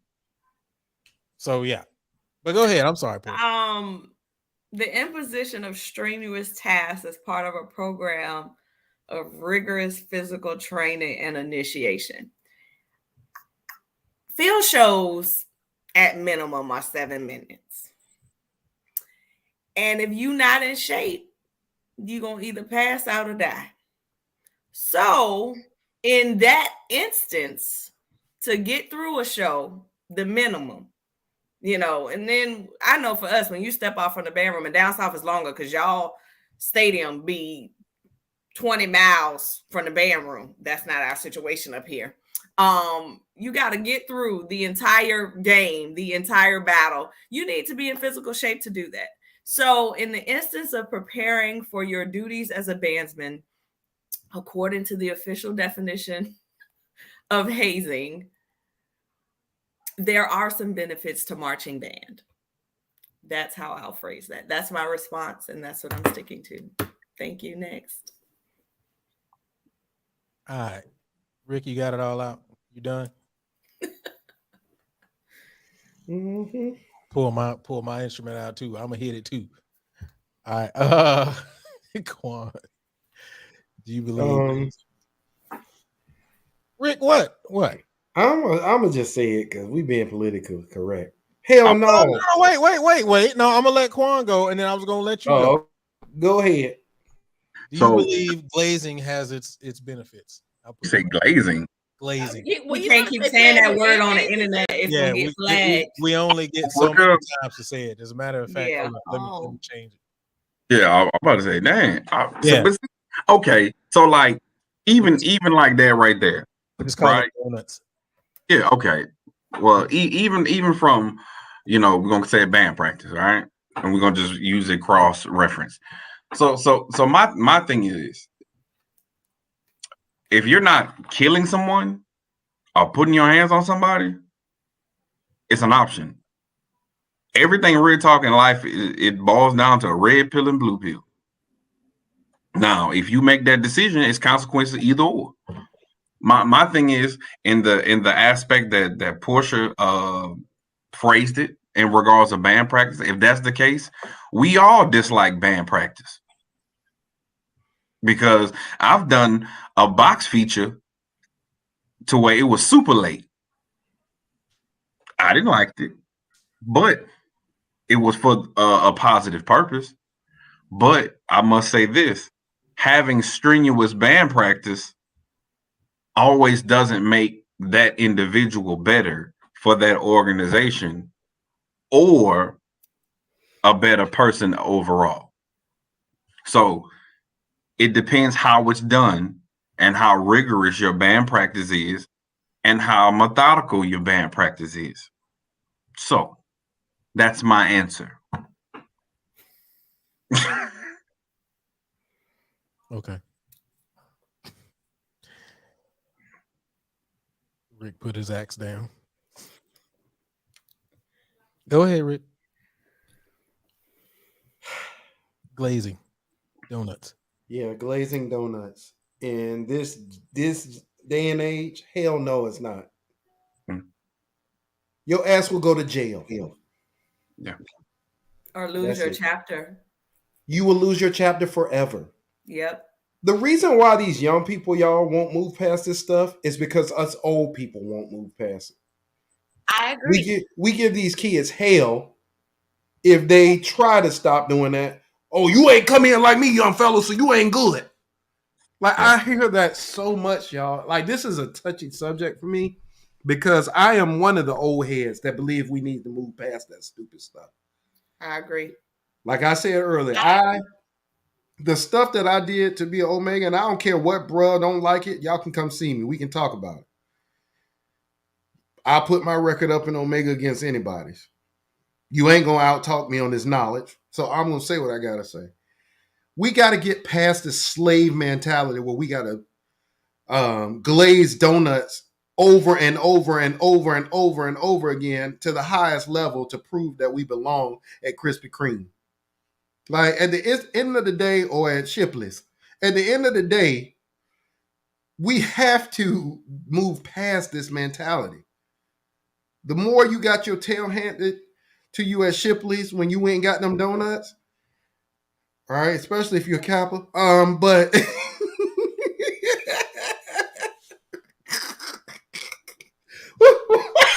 I'm sorry. Oh Lord. Oh my God. But the same way you did all those things, that doesn't make you a great member of your said organization. It doesn't. Some of the worst bros I ever met in my life are the people that went the hardest online. And most of them not active. Like, at what point as Black people do we say, okay, working hard for something, yes. Having to know your information, yes. Having to go to the Shipley's to prove that I belong, no. Like, we gotta move past that. That's with band, that's with everything else. Somebody told me this before, and I truly believe this. People that do things like give kids laps and push-ups and all that stuff at band practice because they can't get the kids to do what they want, those are the people that are teaching from an old school style of teaching.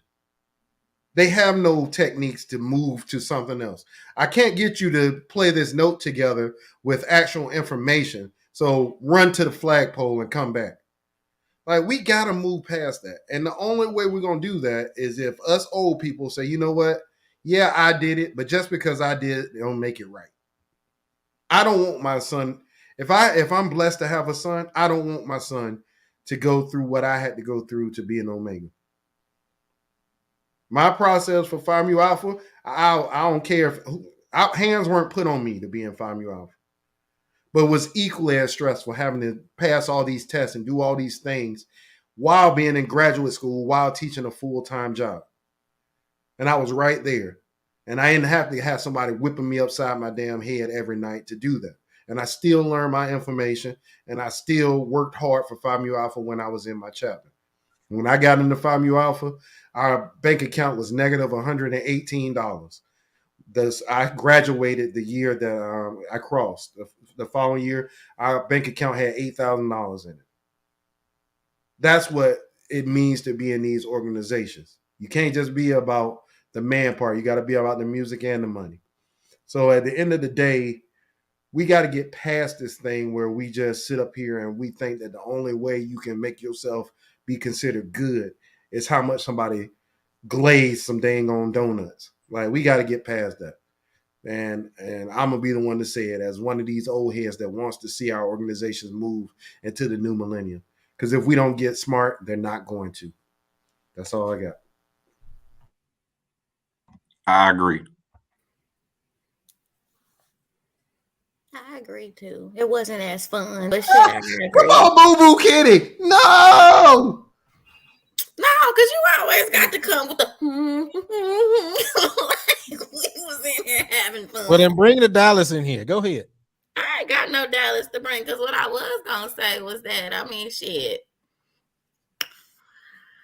If I'm trying to lose 20 pounds, then I know that my mind, the strengthening and conditioning of all of that together has to be intact for me to get to the end.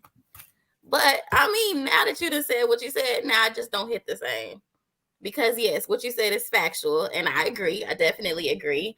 Do I think that it has its benefits? I think for some, possibly yes. There's more than one way to skin a cat, and I think it depends on who you are as a person and what you need to be motivated by.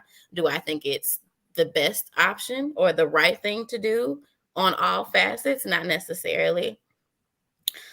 But I mean, you know, it just is. It has been what it has been. I won't say it is what it is. So, yeah. I'll say it like this. This is how, I'm not gonna say glaze, but this is how I, because the way I'm afraid that y'all gonna be like, what? Rick messed you up now when you made that comment. Yeah. So the way band practice operated with me was when I was joining the organization. The funny thing is, like, I literally sat down and it was like, say, we're gonna do this theory work together. And literally, that's how I feel like I'm strong in music theory. It was because we had specific sessions where during band practice where we were going over music theory to make the person better. My thing is, whatever you're doing, and like Boo Boo Kitty just said, if you're trying to lose weight and you have a partner that's like, hey, get up and go run with me, you know what I'm saying? Is that technically hazing? Nah, that's not hate. Well, by definition, I'm sorry, glaze. My bad. Band practice. This is hard. Like this is glazing right here. This is a prime example of glazing right here. No, but if you have a partner that says, hey man, let's go to band practice, and you're trying to lose weight, physically you don't want to do it, but it's for the benefit of you. So if your methods is making that person or individual better as a better human being, that's something different, because we all need accountability partners.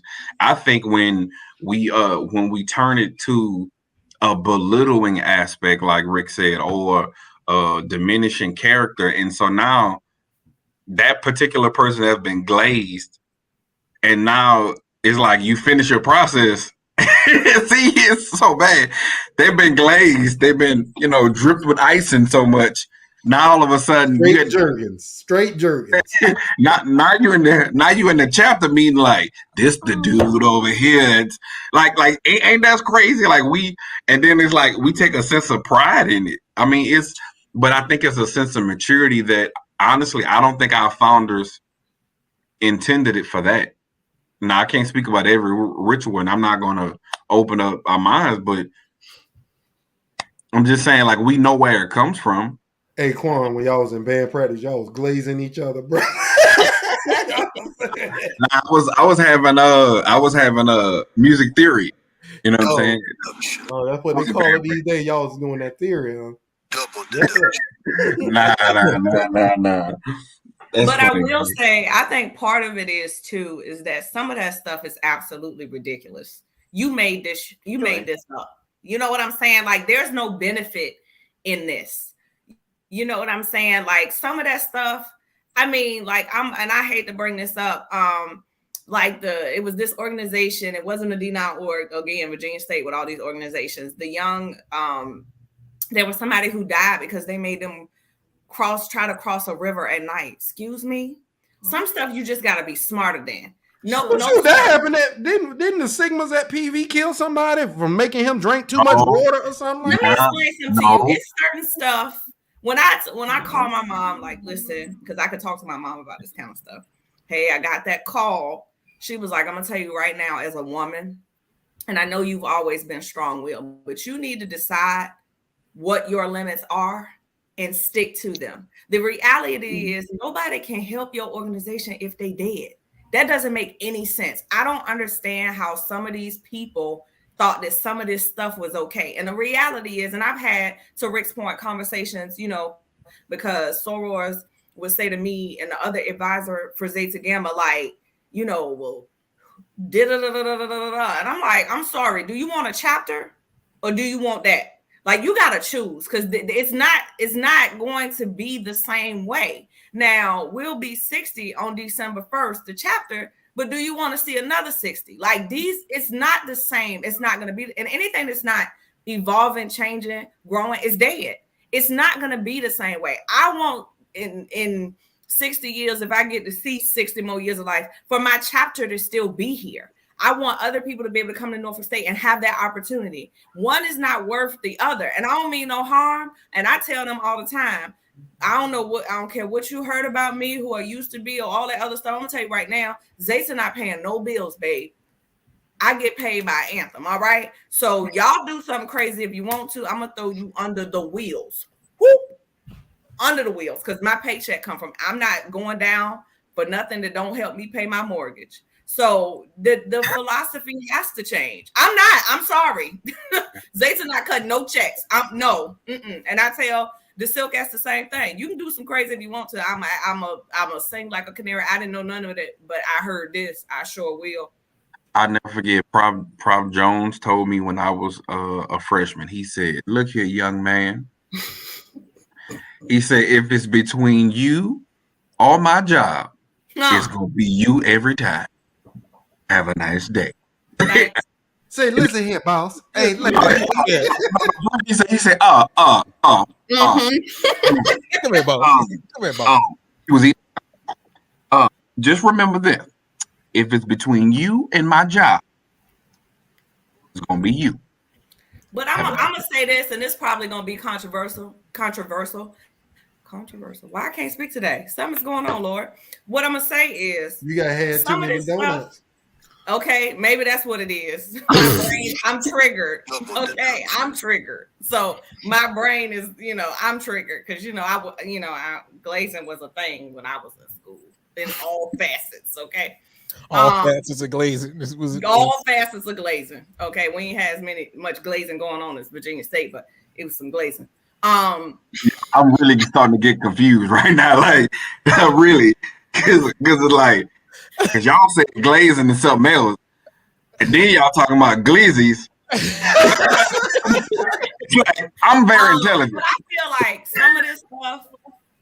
Why did you show up for it or take that? Because I'm gonna tell you, like Rick said, it was just certain things you wasn't gonna do to me, especially that version of me.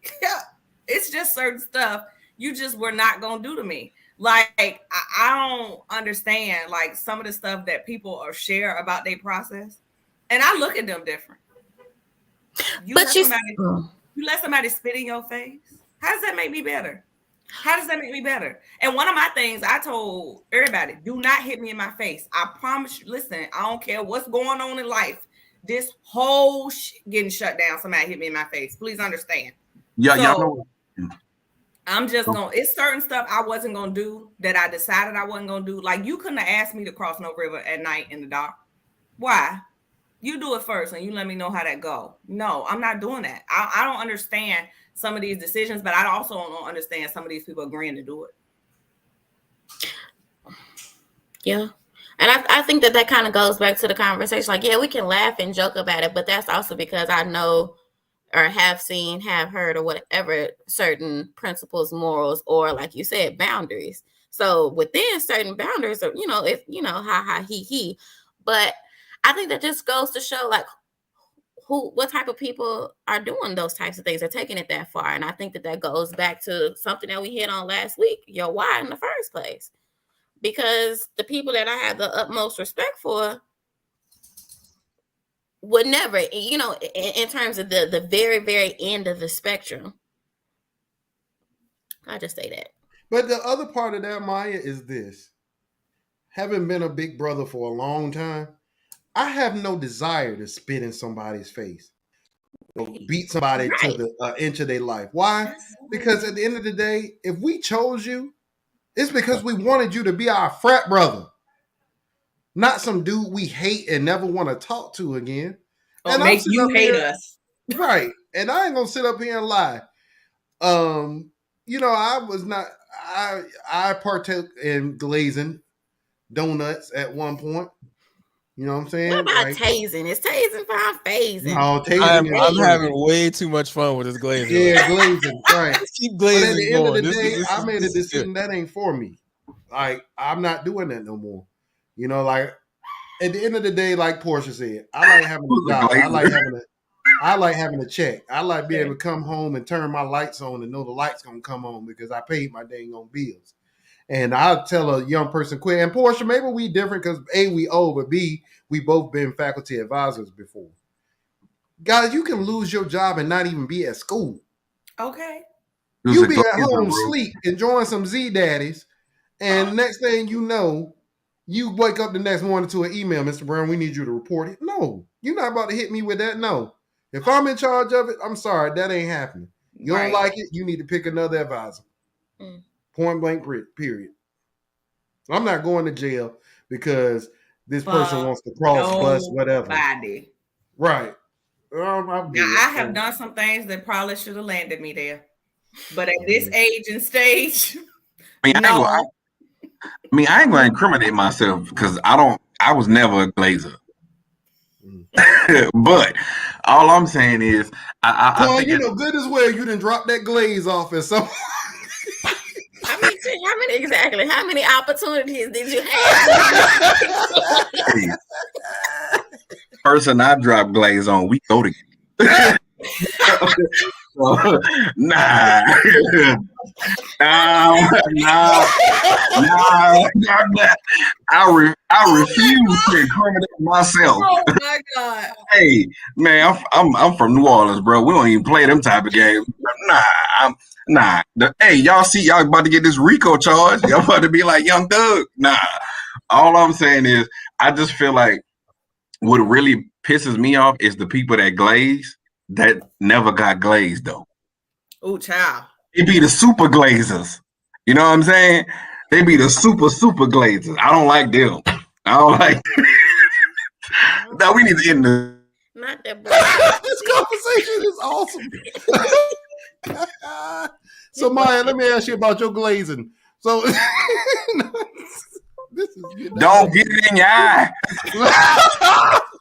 Foxes make that booty clap. Oh my God. This has gone left. I cannot. Oh my God. I'm literally crying. Like, I couldn't take. I mean, oh my gosh. I'm trying to keep it serious. It's Hey, so serious question. Who was your worst glazing experience, yo? I'm not gonna answer that one. I don't have one. Yeah, I'm Yeah. leaving that out. Zeta Phi Beta Sorority Incorporated is a non-pledging, non-hazing organization. Glazing. Non-glazing organization. We showed up to some study sessions, and then we probated. Okay, that's it. That's DASS it. My worst glazing experience was when I was in high school. I can tell you that was pretty bad. My worst glazing experience was in my lodge. I don't eat donuts and sugar no more, so I don't glaze. I was gonna say Krispy Kreme it was pretty good. Hey, was the light on for you? Compared to shipping. Let me ask you guys this question. Can somebody explain to me why, for some people, it makes sense to be glazed to be in band? It makes absolutely no sense, and I don't get it whatsoever. I thought Wait, did you say explain why some people think that? It may, yeah. Because I think, like all other things, that culture has been shared. I mean, Drumline, my whole high school band went to go see that. And that experience was conveyed. And then again, people tell stories about, wow, to get in, the Legion, I had to do this, or to get in that, I had to do this, or somebody coming from your high school and you tell them, get ready because it's going to be like this and it's going to be like that. So there's some expectation. The other thing is, people feel like, this is what they did, so I want to do it too. So I just think it's passed down, and y'all evidently was getting hazed up in high school, so evidently it's a continuation. I didn't experience that. That's crazy as hell to me, but it seems to be a continuation. Yeah, because I will take full ownership of that. I was not everybody else on the panel, but I was getting glazed in high school. I like this, bro. I never forget. I was a senior in high school. You was getting glazed up in high. You was getting glazed in high school, though. He was a young nut. Yes. And Rick, let's not forget, we got glazed in 902. Yeah. I like this. I went to I was a senior in high school. I'm not gonna say the college, but I went to go visit the college, right? And my mama was with me, and my mama was talking to the band director and was like, yeah, my son wants to go here, so forth and so on. And my mama said, hey, I heard y'all be glazing up here. Don't you put your hand on my baby. And the band director specifically turned around and said, well, this ain't the son for you. This ain't the school for your son, because we glaze up here. Have a nice day. And walked off. Wait, this was in high school? Well, I'll be John. She told, wow. What year was that? What year was this? Did they just give out the school? You can at least give out the year. Good Lord. Yeah, it was 05. Oh, well, yeah, at that time, our football team was probating at Norfolk State, and it was all kinds of shit going on. Everybody was there. I in the school at 06. It was glazing, bro. Yeah. Ooh. Well, here's the thing, though, too, y'all. Like Portia, you just brought it up. These schools be having some of the most garbage organization that do the absolute most when it comes to that. Organization that was glazing. Because there was this one, never mind. It was a lot of North State. But the thing about it. You talk about the flamethrowers, weren't you? I was. You already knew. You can't stand the flamethrowers. Yeah, bro. Probably because they hit the hook, daddy. But yeah. I mean, but Rick, I mean, even if you take it off the flamethrowers, dog, we 902, bro. Yeah, you're not wrong. You're not wrong.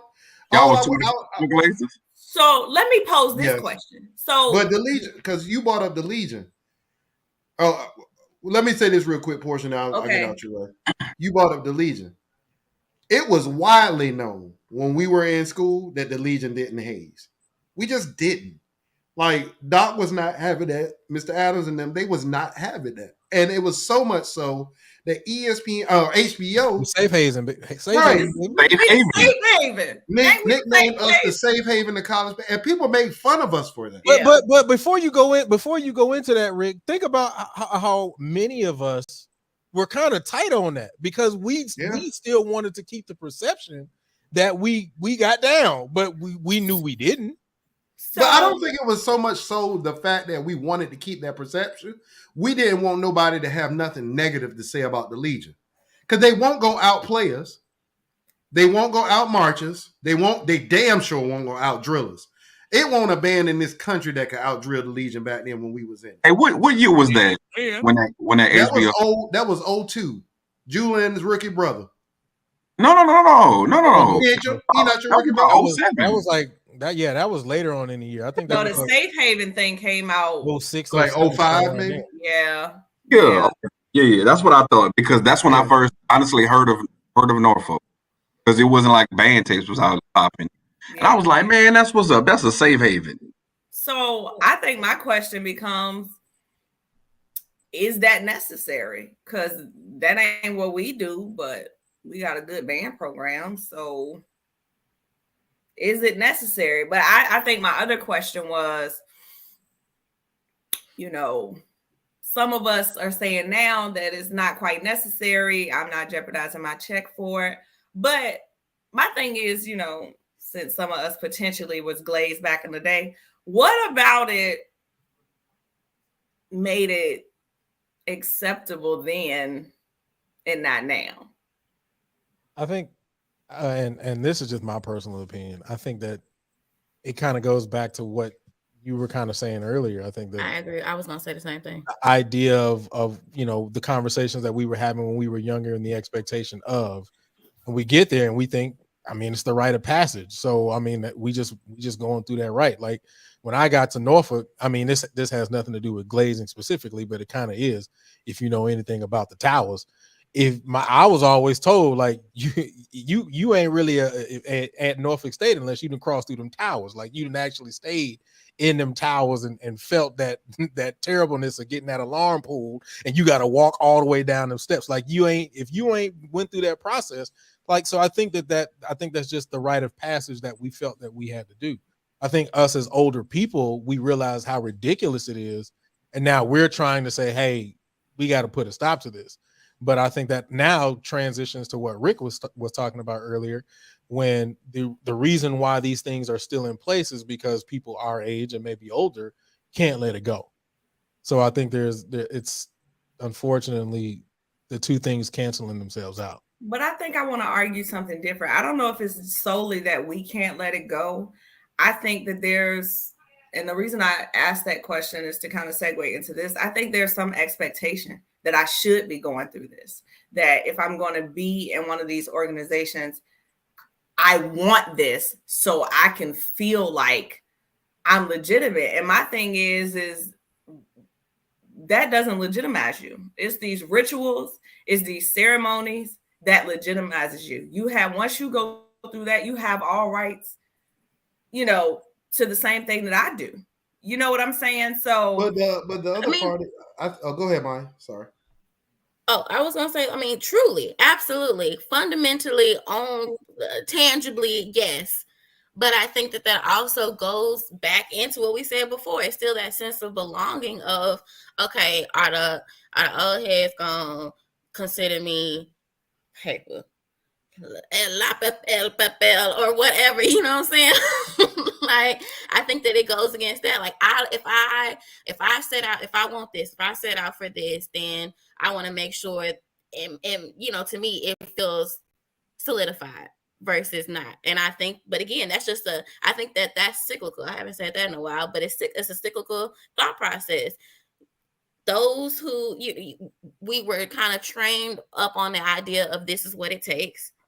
Then you'd like, okay, on the bottom side of it, yeah, technically the rituals and all those things are what signifies it, or what, I don't really know what the word I'm trying to use is, but it's just still a sense of belonging. It's that categorization of, this is what's going to make me feel like I got this, I earned this, and not just, this is just what I wanted. But I'm not saying that I agree. I'm just saying I think that's the overall thought process of it. But the other part of that, Maya, is what I was saying. That comes from us. Like, I'm gonna be honest. Like, but then we still make we said it a couple times here. It'll subconsciously make a joke about it. if you're not. So it's kind of like, okay, well, am I pleasing or am I not pleasing? Do you really feel that way or do you not really feel that way? Because if I'm still going to subconsciously joke about it, do I truly feel on the right side of the spectrum or am I still a little bit in between?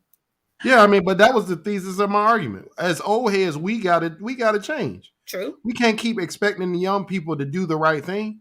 Like the schools are not playing. Like when I first went to college, and this is a true story, y'all.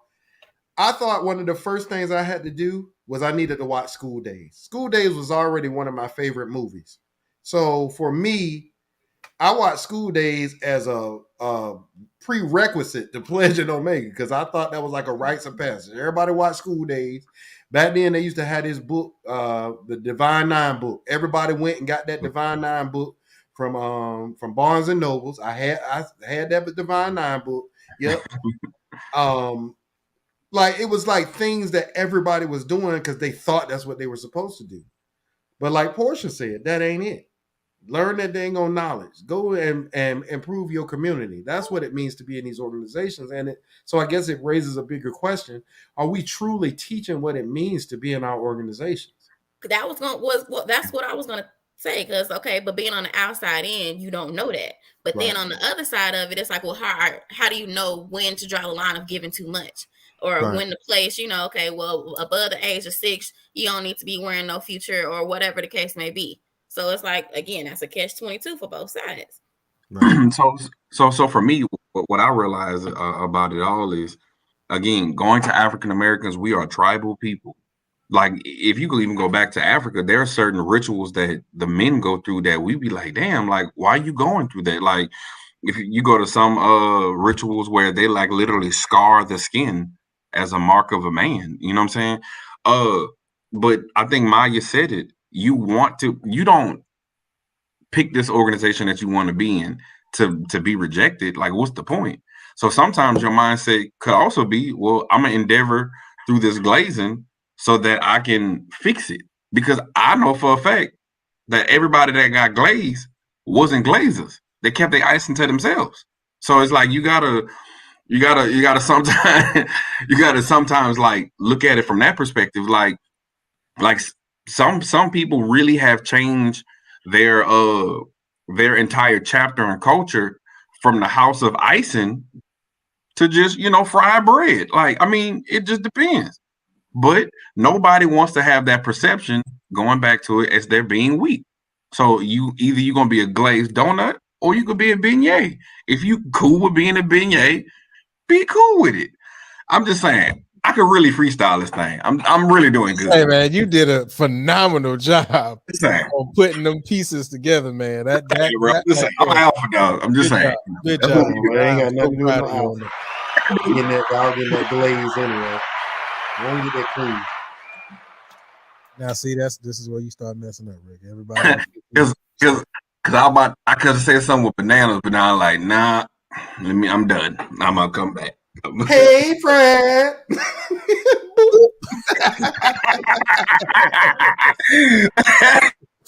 Oh man, okay, man. We got to keep this thing rolling, man. And we got to stop talking about glazing. and yeah, because. Hey, that's gonna be a shirt. Somebody in the comments, bro. I gotta go back up to it. Somebody said, "Just glaze." Just glaze. Hey, with the hot sign, hot and ready sign. No glazing over here. Yo, real talk. That shirt's gonna be in the store like tomorrow, bro. So everybody who wants your Just Glaze shirt, check out the store tomorrow. I will have that joint up tomorrow, bro. All right, man. Let's keep this thing moving, man. Because I ain't gonna say that one got out of hand, but that one was hilarious. All right, man. Welcome everybody to Talk That Talk. We have the unfiltered, unscripted, uncomfortable conversations about band, HBCU, band culture, music education, and more, man. Y'all go ahead and smash that like that because you don't want to get glazed. All right. Also, please make sure that you subscribe to the Passioneers Network and turn on notifications, man. Also, this episode will be up tomorrow on all your podcasting networks. Just type in Real Talk That Talk. On Apple Podcasts, just type in Talk That Talk. This is also the last topic, so please look in the chat. I'll be putting the link in the chat so that you can come in and talk that talk with us. All right. Last topic. Does the perception of Greek life align with the reality of Greek life?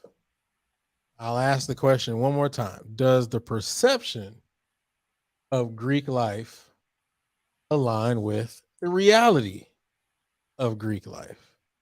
Rick, go ahead and start first, bro.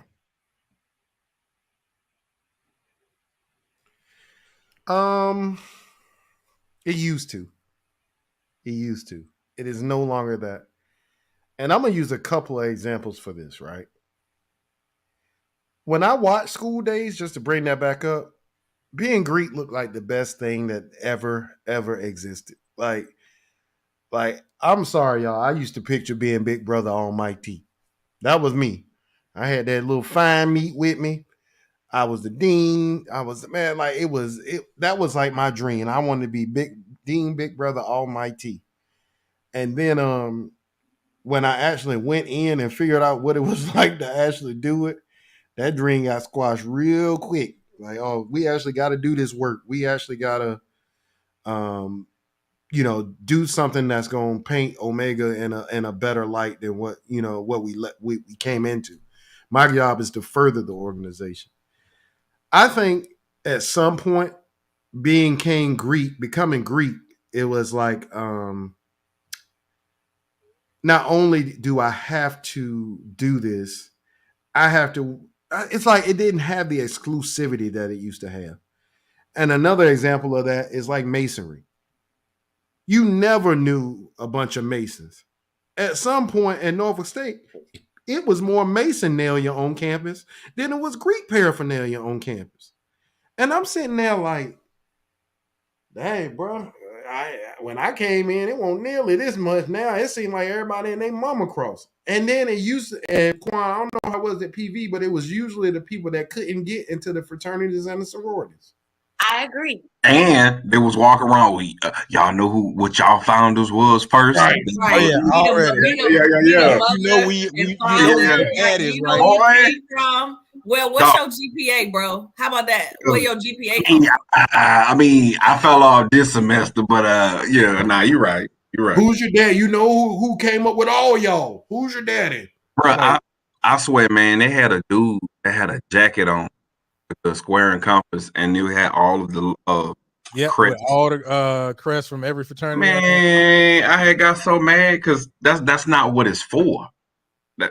Keep going, Rick. But that's my point exactly, man. A lot of these organizations have lost that exclusivity and that luster that they used to have.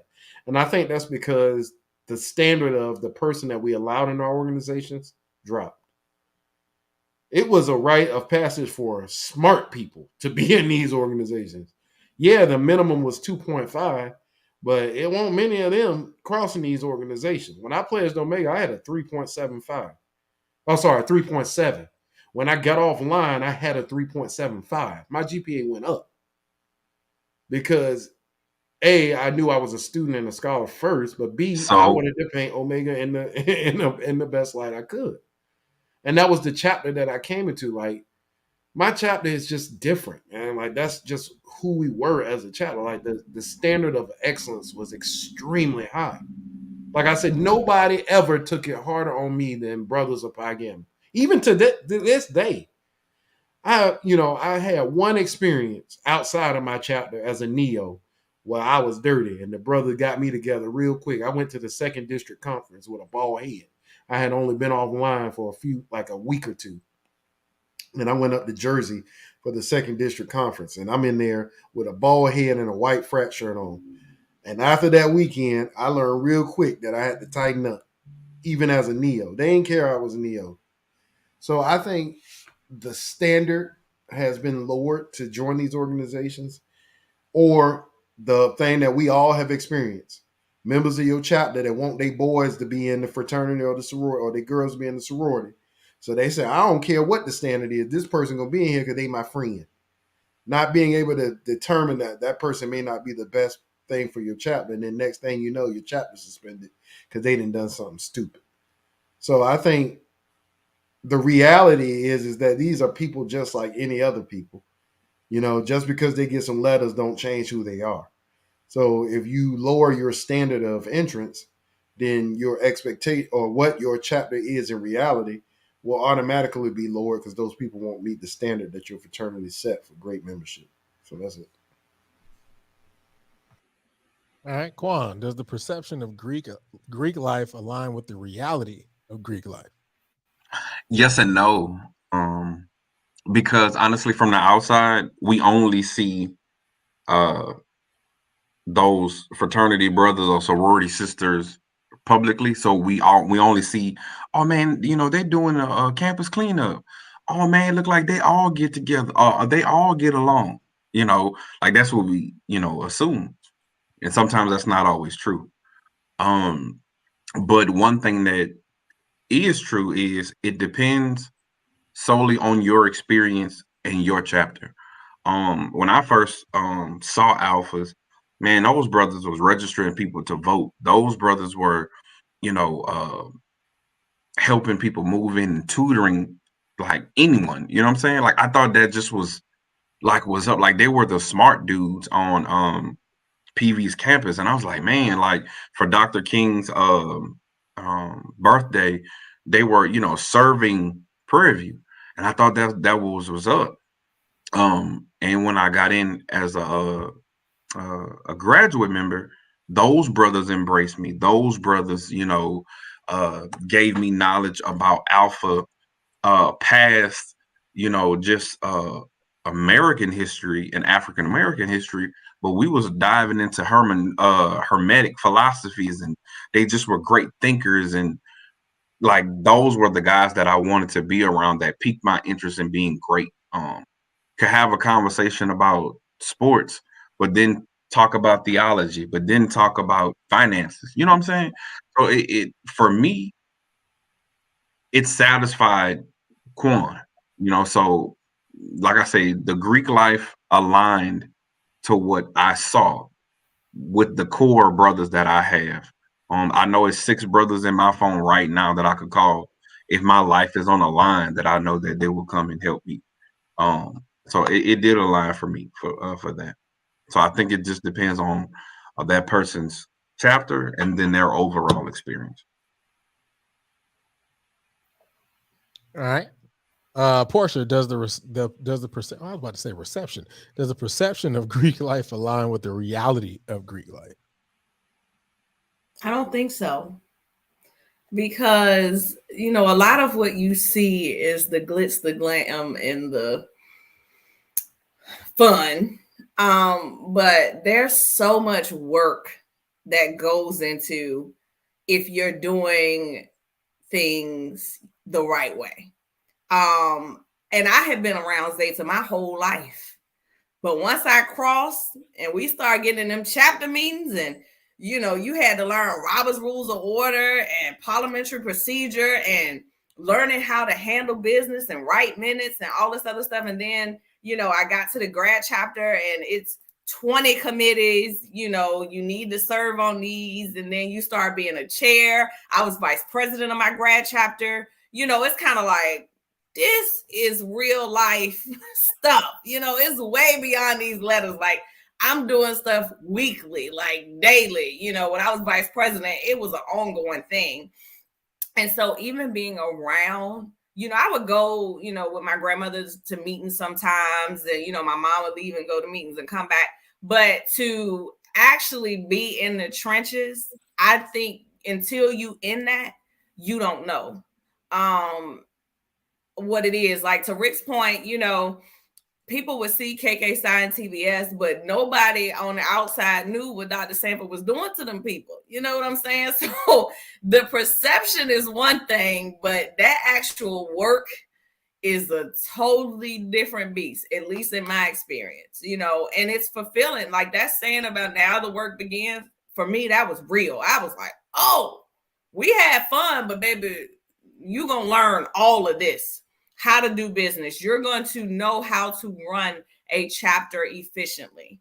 You know what I'm saying? So what the whole that goes into that, even on the undergraduate level, those meetings, how they have to meet outside of the meetings to get the stuff together to bring to the meeting, all of that, none of that is kind of like known until you in the trenches. I But I think that's the beautiful part of it that made each of us better people. Like to learn how to agree to disagree, to learn how to problem solve, how learn how to, even sometimes personalities clash, but at the end of the day, you're still my brother or sister. I think that's the beauty of it, and even like you just mentioned with parliamentary procedure, that carries over into the business life and corporate world, because it's a way to lay on the table, or let's table this, and so forth and so on. I mean, it's a beautiful thing, and I think when you go in with the right motive, that's what makes it even better.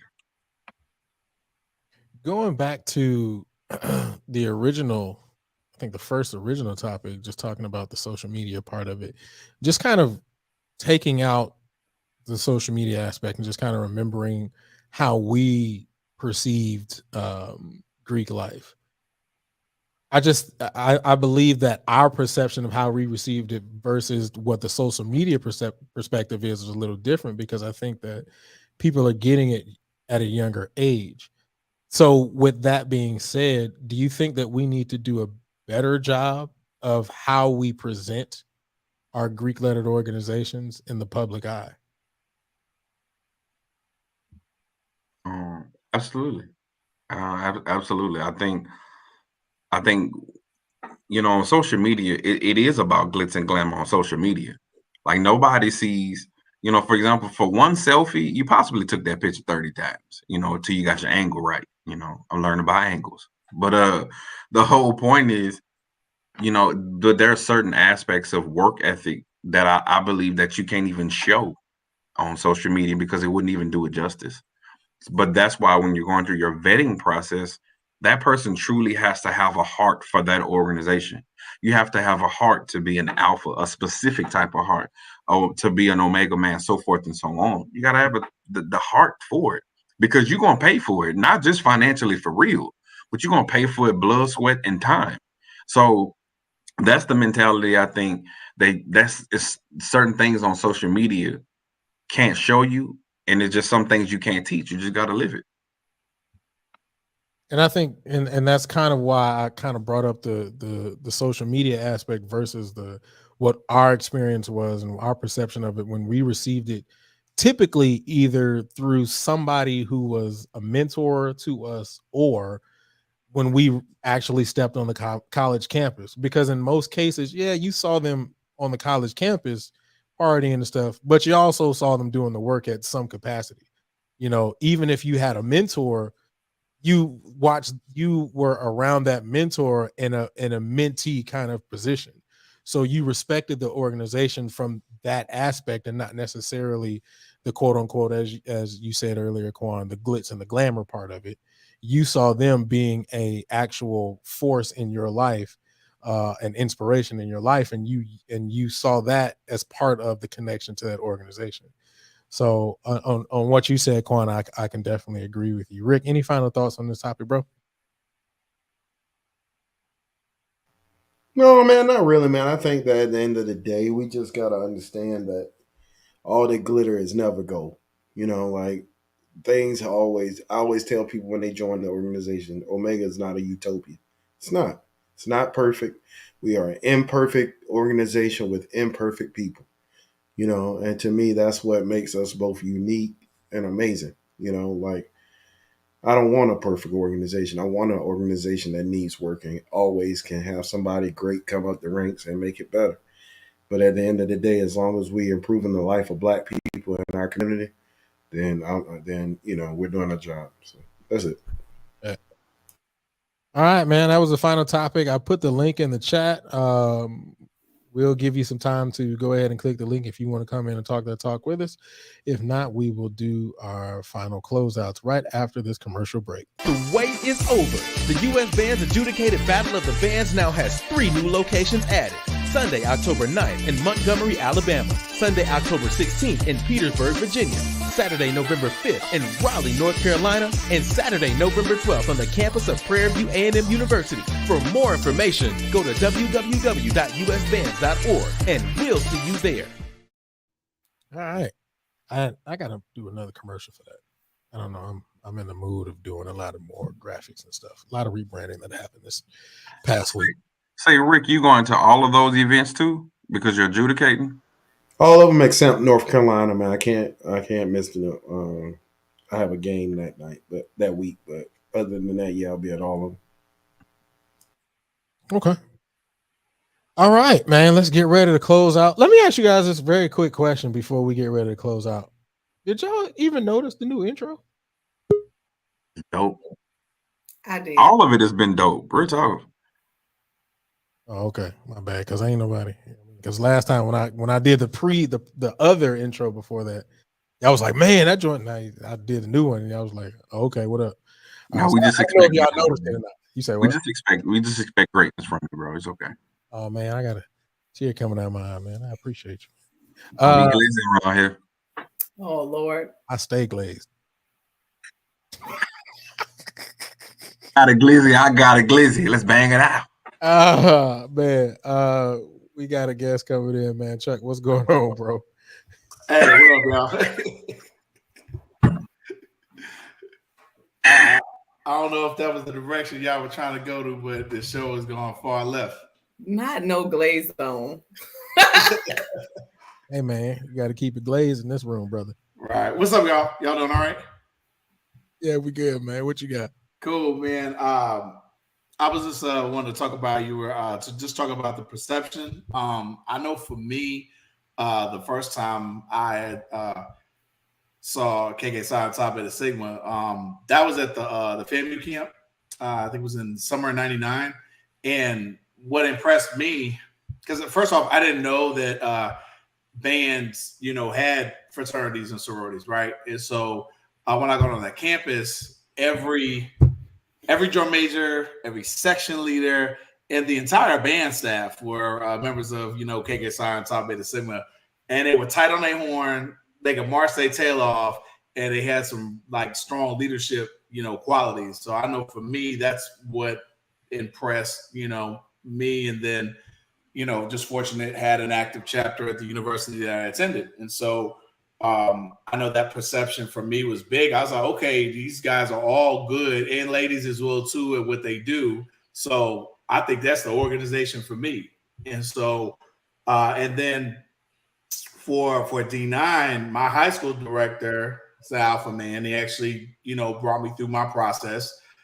And two of my college directors, Dr. Hodge and Dr. Kenneth Ruff at A&T, are both alpha men. And so, like you were mentioning, just like the mentoring aspect, I know that's what it was for me. And then I looked at several other, not only band directors, but also like coaches and things like that. And I'm like, oh man, come to find out they were alpha men as well too. I was like, so that just makes sense. But I think more now we see young individuals like looking at it as an aspect of, okay, this looks cool. I know some of my high school students sometimes like, I like their colors. I don't like their colors, versus like the whole mentorship aspect.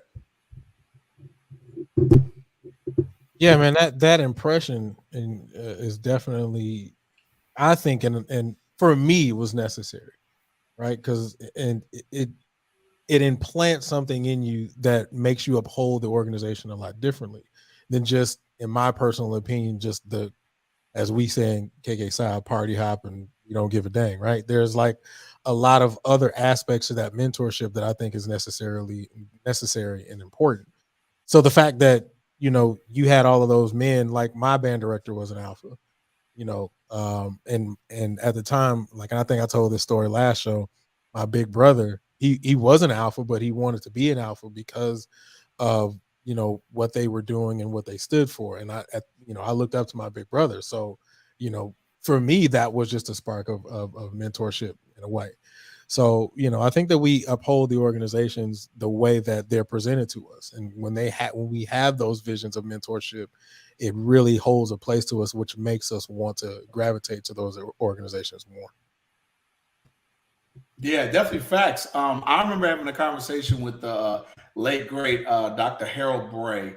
He used to be band director at Alabama State. He was at Bethune-Cookman for a little bit, and he was at Fayetteville State when I was there. and he definitely a proud Omega, and that was the first time when I had a conversation with him, he was talking about the difference, because the Omegas just had came back on the yard at Fayetteville State. They'd been gone for some years. And we're like, hey, they'll go your front brothers, you know what I'm saying? They'll go to Qs. He's like, nah, I ain't a Q. I'm an Omega man. And that was the first time that I heard like that separation. And his undergrad was at Grambling State University with, if I'm not mistaken, Harold Halton, I believe, is from Grambling. And he used to say, he was like, when we were on campus, he was like, we ran everything. We were SGA, we were dorm, RAs, we ran everything. He was like, that's what we did, drum majors, section leaders in the band. He was like, that was our number one goal. So I remember as a freshman hearing that and, just kind of getting a different perspective of what, D9, the whole purpose, on campus or what they should be doing. And I think it's different everywhere you go. Like Rick was saying at PWIs, you see smaller, chapters, and that makes things a whole lot tighter. I used to, I think it's everywhere you go now for our undergraduate chapters, but certain organizations, they have 100 and something people like come in at one time. And I'm just like, as you know what I'm saying, as a undergraduate member of an organization, an alum, and a former dean, I couldn't imagine how to get those amount of individuals together. It's like being a band director and having people say, all right, I want a big band, but you don't, want to inherit them problems unless you're ready, unless you got a good support group and staff and individuals, because it's a whole lot just to get people on the bus and get them to A to B. And so when I see those groups that have so many people, like 100 something people, I'm like, man, one, they can't possibly know each other. Two, like, I don't know. I had, fortunately, as a dean, 9. We started with 25 and went to 9. And that was a lot. Glaze. That was a lot of glazing going on. No. Let me tell you, that GPA glaze is real. We'll start there. Oh, yeah. Okay, that GPA glaze is real. And to be honest, and we know there was probably some folks, that we know of all people that, that weren't in school, that were in the band. And some of them individuals ended up getting some rites of passages that they shouldn't have. And that, that's always the beginning. I think Quan was saying that just about the whole vetting process. I know for us in the time, and even I can say for my chapter now, is when we're talking about specifically KK side, that word honorary is important. And I think sometimes we may miss that. There wasn't no slouches coming in terms of musicianship because we just weren't allowing that, And so I think we can dilute that whole vetting process, like Quan was talking about, if we don't, stand on what these organizations are founded for. Absolutely, bro. And let me make one more comment on something that you said. I can't stand. And I've seen this happen a lot. I can't stand when there's like 100 people across the organization and be like 4 people for a step show. Like that just doesn't make any sense. How does that happen? I just couldn't imagine. It was 9 of us, and that was just a struggle. Five on my case. 5. Good Lord. And that's why I respect, like you have some chapters, I won't say any names, but some chapters that will have a fall and spring intake, and they have 2, maybe 3.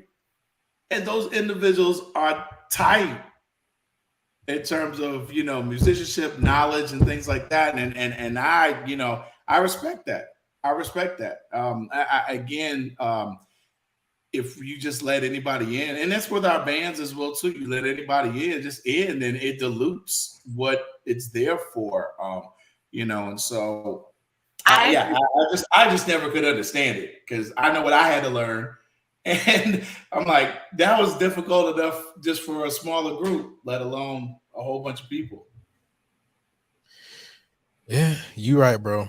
All right, man. I appreciate you, man. We always appreciate your input, man. Appreciate your support, Chuck. Thanks, no glaze on. No glaze on. No glaze on. All right, y'all. All right, bro. Once again, man. Oop, my bad. Smits. My bad, Quan. Anyway, once again, man, if you guys want to pick up that glaze shirt, I'm gonna have that fresh tomorrow. All right, so just stop by the store. You can pick that up. All right, realtalkthattalk.com. You can pick that up, or any of the other merchandise is available. All right. Oh shoot, we got another one in here. Good brother. Eric, what's going on, bro? Hey, what's up? What's up, y'all? Hey, Ricky B. Hey, what's up, Porsche? Oh, Hold on. Quan, these my two best friends in the whole world right here, Quan. Oh man, that's what's up, man. So you got all your best friends on the phone. You got Rick, Man, I'm so Julian, happy, and man. I'm so happy, Porsche. Oh Lord, I'm so happy. not blazing. I'm bad about that. No, Yeah, you good, bro. I had to turn. I guess my TV went up when I came here. Yeah, good conversation. I came in because I heard the conversation about us being at the table, and and how important that is. I can't stress that enough. I joined Phi Alpha in 2008, and I've been in leadership ever since. And that's local in a chapter, state in a province, as a collegiate student, then national level as a collegiate, and now a governor down here in Texas.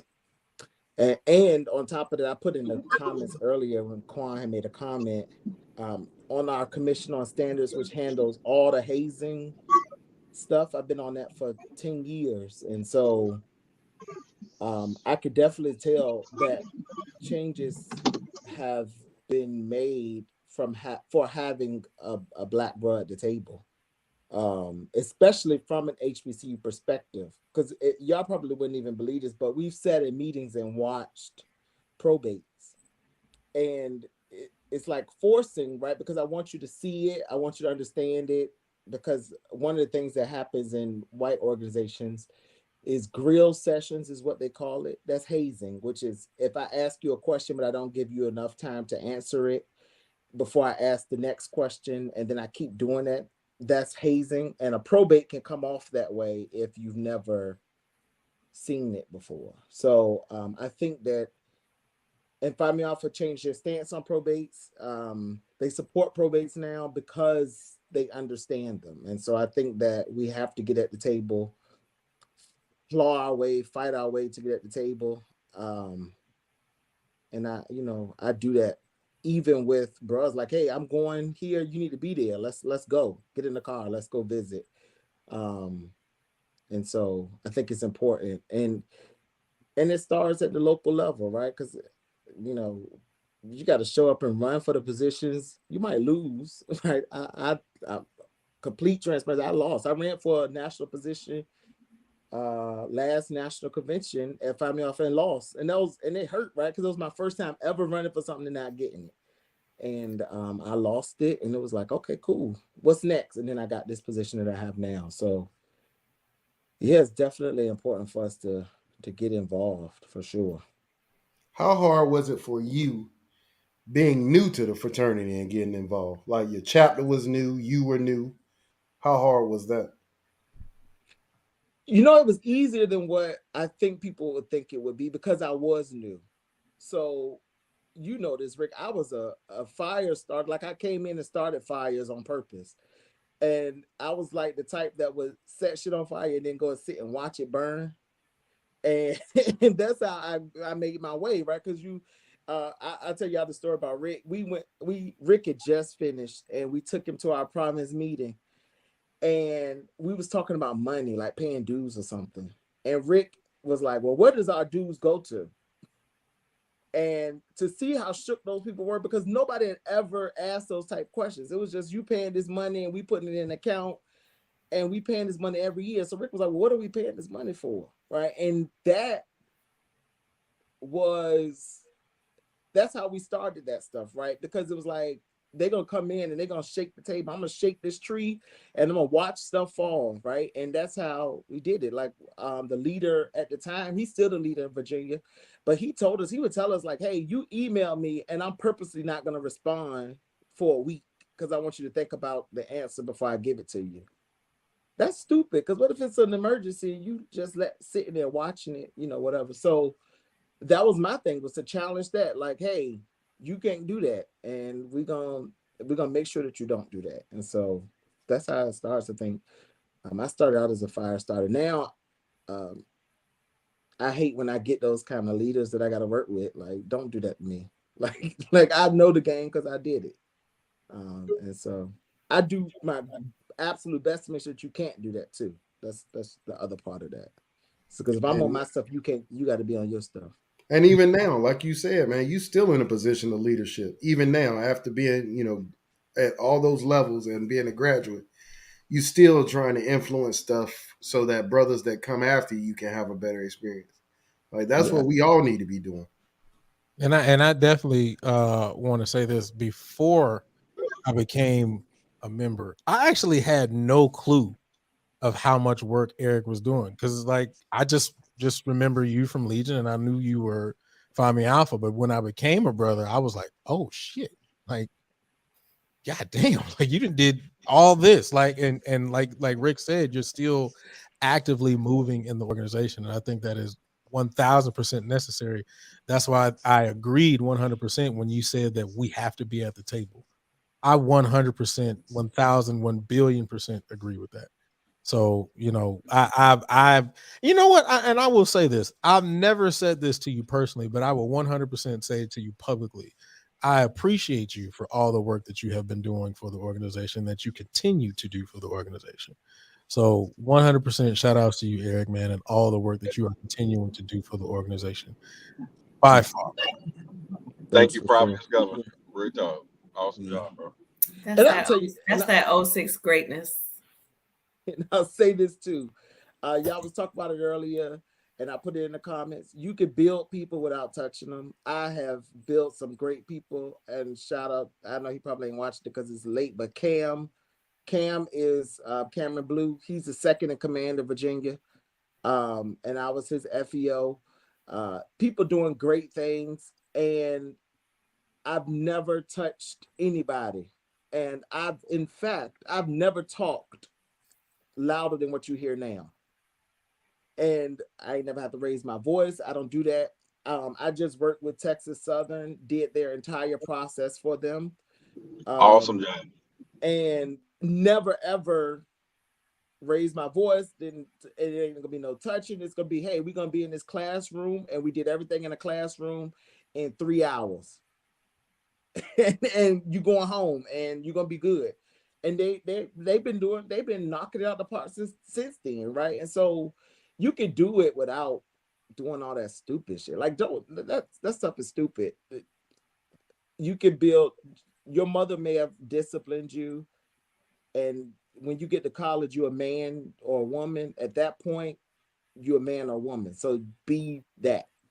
I mean, I tell people that you're a man first. So if I do put my hands on you, which I would never do, but if I did, you should have the right to put your hands back, and now we fighting and let's go, right? But I get that tradition lends to some of that. That doesn't mean the tradition is stupid. I mean, is right, I should say. So yeah, you can do this stuff without touching people. Keep your hands to yourself. I mean, it was done to me. So what? I mean, move on. That's the same argument about student debt. You need to pay your student loans because I paid my loans. What does that mean? Like, and then the other part of that, Eric, and I know we got to go, Drew. The other part of that is everybody that's in these fraternities ain't getting, like Eric is one of the founders of our chapter. He was a founder. He didn't get no hands put on him as a founder. But if it weren't for him, we wouldn't have a damn chapter. We tried before Eric and them. They succeeded. You know what I'm saying? So at some point, everything that we consider tradition had to have a start. We talked about this with the Legion and these sections. We talk about it with these fraternities and sorority. For them, it was a one-time thing that became a tradition. You know what I'm saying? So at the end of the day, man, learn something. Sit down and actually hear what these old heads are saying. But old heads, change your ways too, so that these young people can actually have something to aspire to. So, All right. love you, man. I love you too. So appreciate you, Eric. See you, Porsche and Quan. Bye. Good night, bro. See you, Luke. All right, bro. I saw Justin in here, but he tapped out. So let's go ahead and get ready to shut it down like we always do, man. This has been one heck of a show. Great to be back. We took that week off last week. Obviously getting a lot of those rebranding things done, new videos and all that kind of stuff. You probably saw some of the stuff pop up on social media as well. So just a lot of things that have been happening. So that's why we took the week off last week, but we're back. And so this has been a great return. And also we'll be back next week. So let's get ready to close it out. What'd you say, Rick?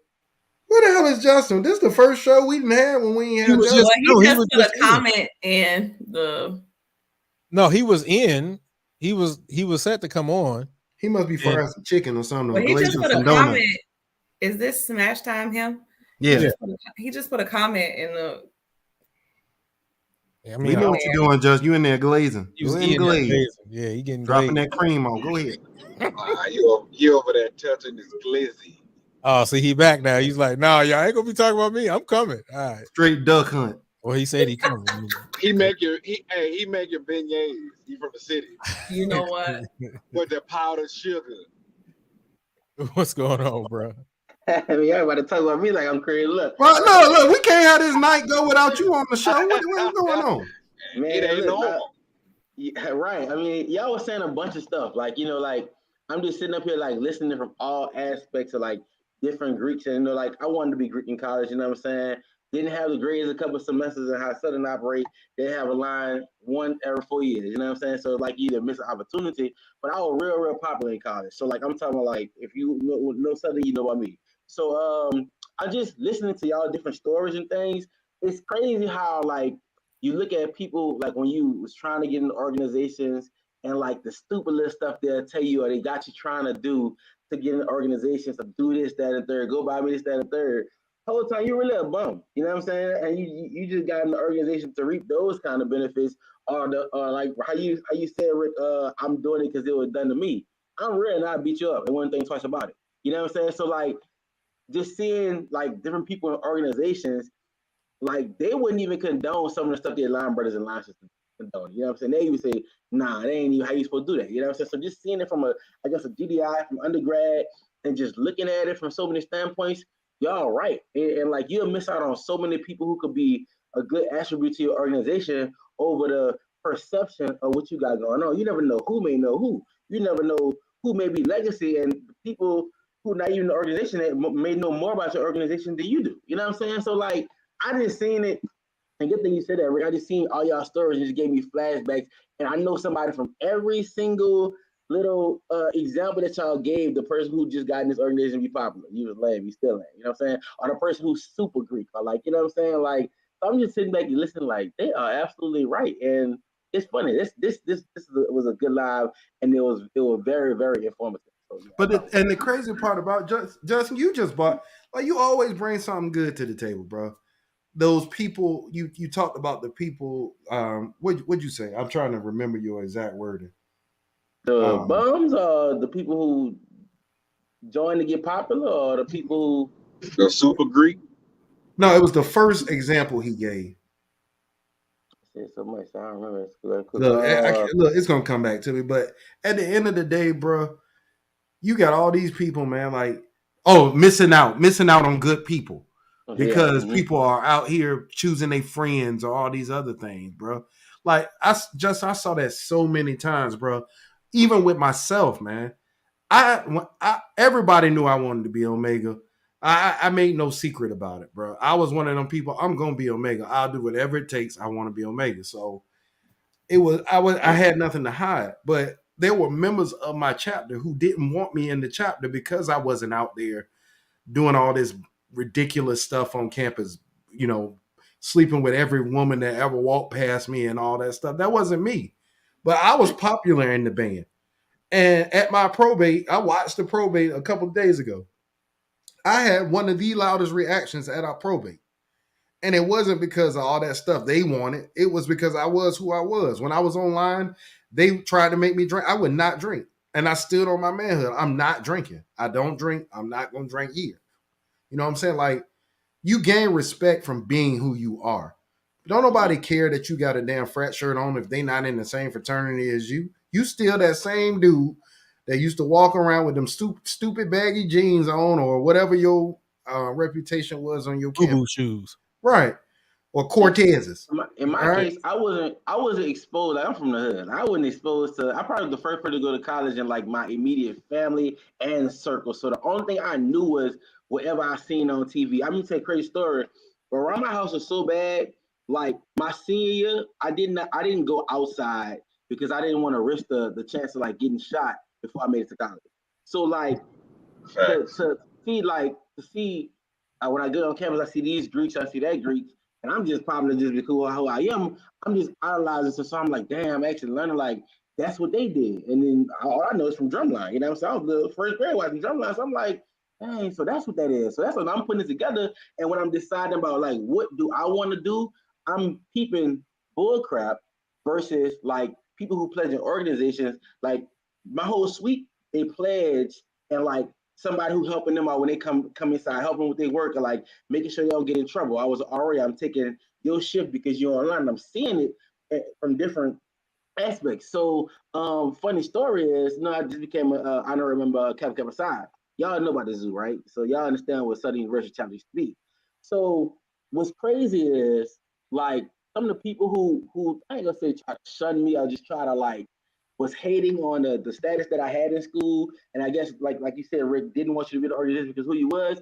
Like when I made that post, those same people who didn't even have opportunities to do KK to go in that Southern chapter, like you should see some of those comments. I'm like, hey, so like I got something that you really wanted, but when I wanted this, you know what I'm saying, you actually like try to make it that much harder, or like, you know what I'm saying, it's just funny. I'm like, things ain't real anyway. You know what I'm saying? So like it just depends on certain situations, but you see a lot of fakeness and you actually see who people really are, but it always comes full circle when you see a person who's in the organization for the right reasons versus a person who's in the organization for the wrong reasons, and you see like, dang, y'all not like each other, but at the end of the day, y'all in the same organization. It does look bad outside looking in, so like you could miss out on good people, you know what I'm saying? So right. And here's the thing too, Justin, for you, one of the purposes of both KK Psi, and TBS is it's a reward for technical achievement, things you've done.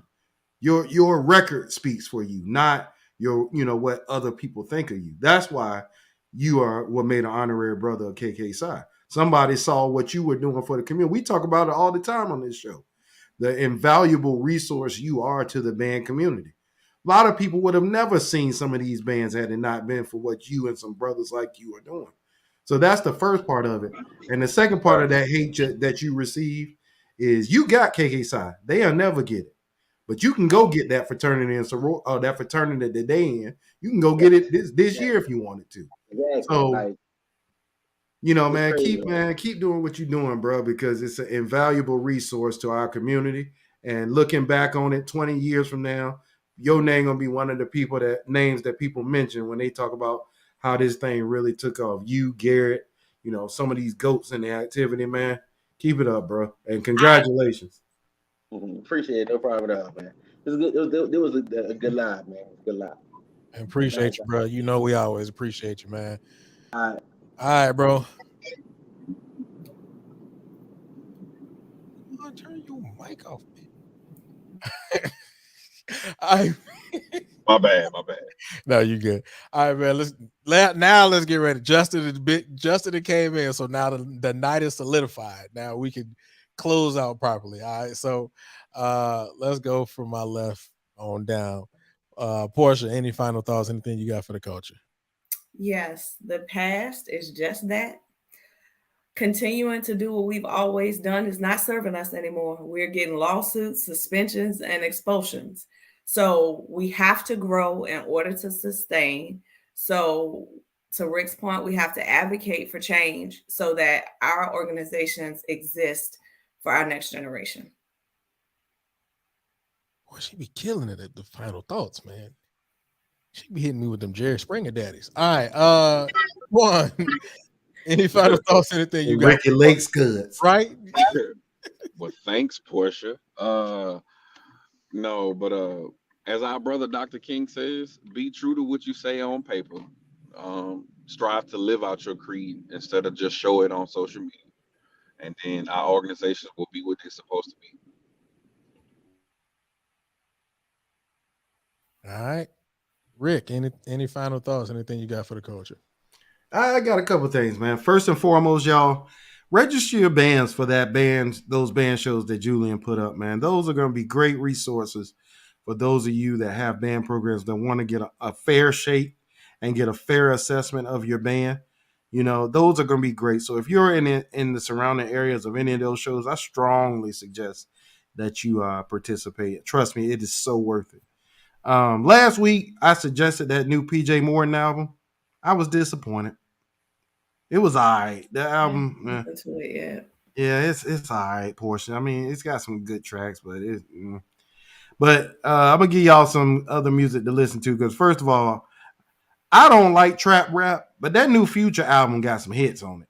So I'll recommend it if you're a trap rap type guy. But my albums, Anomaly, he's a piano player, but he has some really hip stuff. He just came out with a new album called Gallery. I would strongly suggest that. There's this gospel group that blew me away. Have y'all ever heard of a group called Red Hands? Yeah, yes. Red Hands. They're from Chicago, right? I don't know, bro, but they fight. They got some fire. Yeah. They be like mixing like R&B. With, yeah. That's them. Go check them out, y'all. They got a live album, and so go check them out. JD Beck and Domi. That's like this group. These two kids, man. They're like 18 and like whatever, but they're like young. But these kids got signed by Thundercat, and they released their first track, and it's pretty legit. And that Kendrick Lamar comes out on Friday, everybody. So let's go ahead and worship the Lord because that is coming out because it took years. We thought something had happened to Brother Kendrick. But thank you, Lord, because we get to enjoy this water on Friday. I'm excited about that one. Me too. And he's saying this is his last album too, everybody. So he's saying this is his last album. I think Kendrick ready to raise his family, man. He didn't make his money. Kendrick got 2 kids now. Yeah. So that makes sense. Make sure y'all all go and check that Kendrick out on Friday. And then in the words, I think Portia said it the best, man. We gotta expect for us to be better, we have to expect better. You know, we have to be shining examples to these young people because they're looking for guidance. And the thing about this generation, they ain't taking nobody's mess. They form their own path. But if we're a positive influence in their life, we can help them to be the next generation that we need them to be. Because guess what? They're gonna have to take care of our old asses one day. So be the resource, be the example that you want for these kids. Because I'm telling you right now, you know, they are the future. And so God bless you all, man. I love doing the show. The summertime, come support the Mandarins. Drum and Bugle Corps out of Sacramento. I'm the caption head of that group. And I put it out there now. We're looking for some trumpet players. So all the people out there, band directors that are on here right now, if you have some trumpet players that are interested in DCI, we're definitely looking for some trumpet players right now. So hit me up and we can talk about it. But that's it. Drum Corps coming up. All-star bands coming up. So a lot of interesting things we'll be able to talk about. Those that you will be able to attend. Exactly. If you got meetings and or a night block, it's going to be tight. So we'll survive without you. That happens. All right, man. I don't have anything philosophical to say. I'll let y'all do all that kind of stuff. I just say that I appreciate everybody for checking us out, sticking with us, hanging in there this whole now we making it to 3 hours. Make sure you stop by the store, pick up your Talk That Talk merchandise at realtalkthattalk.com. The Glaze shirt will be up tomorrow. Please look for that. Once again, this episode will be on all your podcasts and networks. Just type in Real Talk That Talk on your Apple Podcast. Type in Talk That Talk. And I believe that is it. So with that being said, I have nothing else. We are gone. Rest in peace to that brother.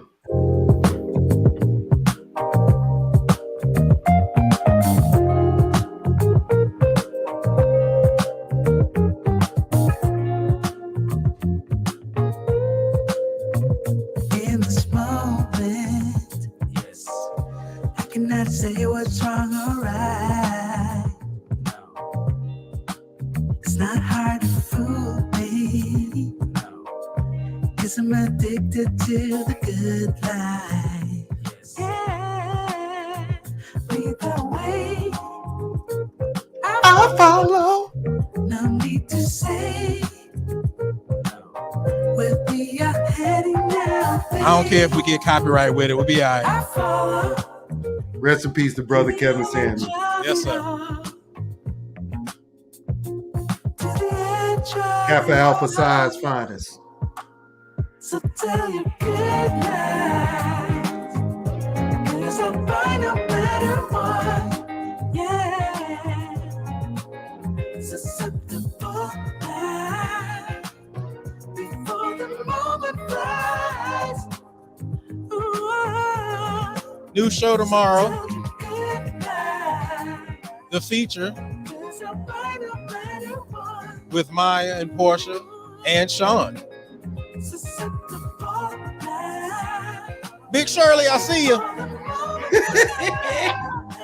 Brum, boom, boom, boom, boom, boom, boom, brum, boom, boom, boom, boom, boom. Problem.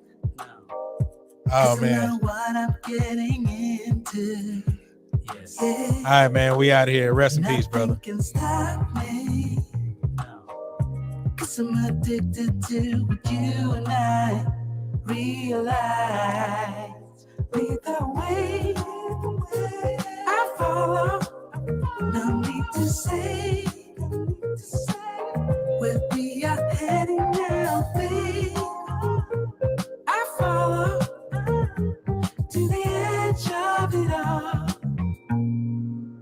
So tell your good lies, 'cause I'll find no matter what. Yeah, susceptible life before the moment flies. Before it flies. So tell your good lies, 'cause I'll find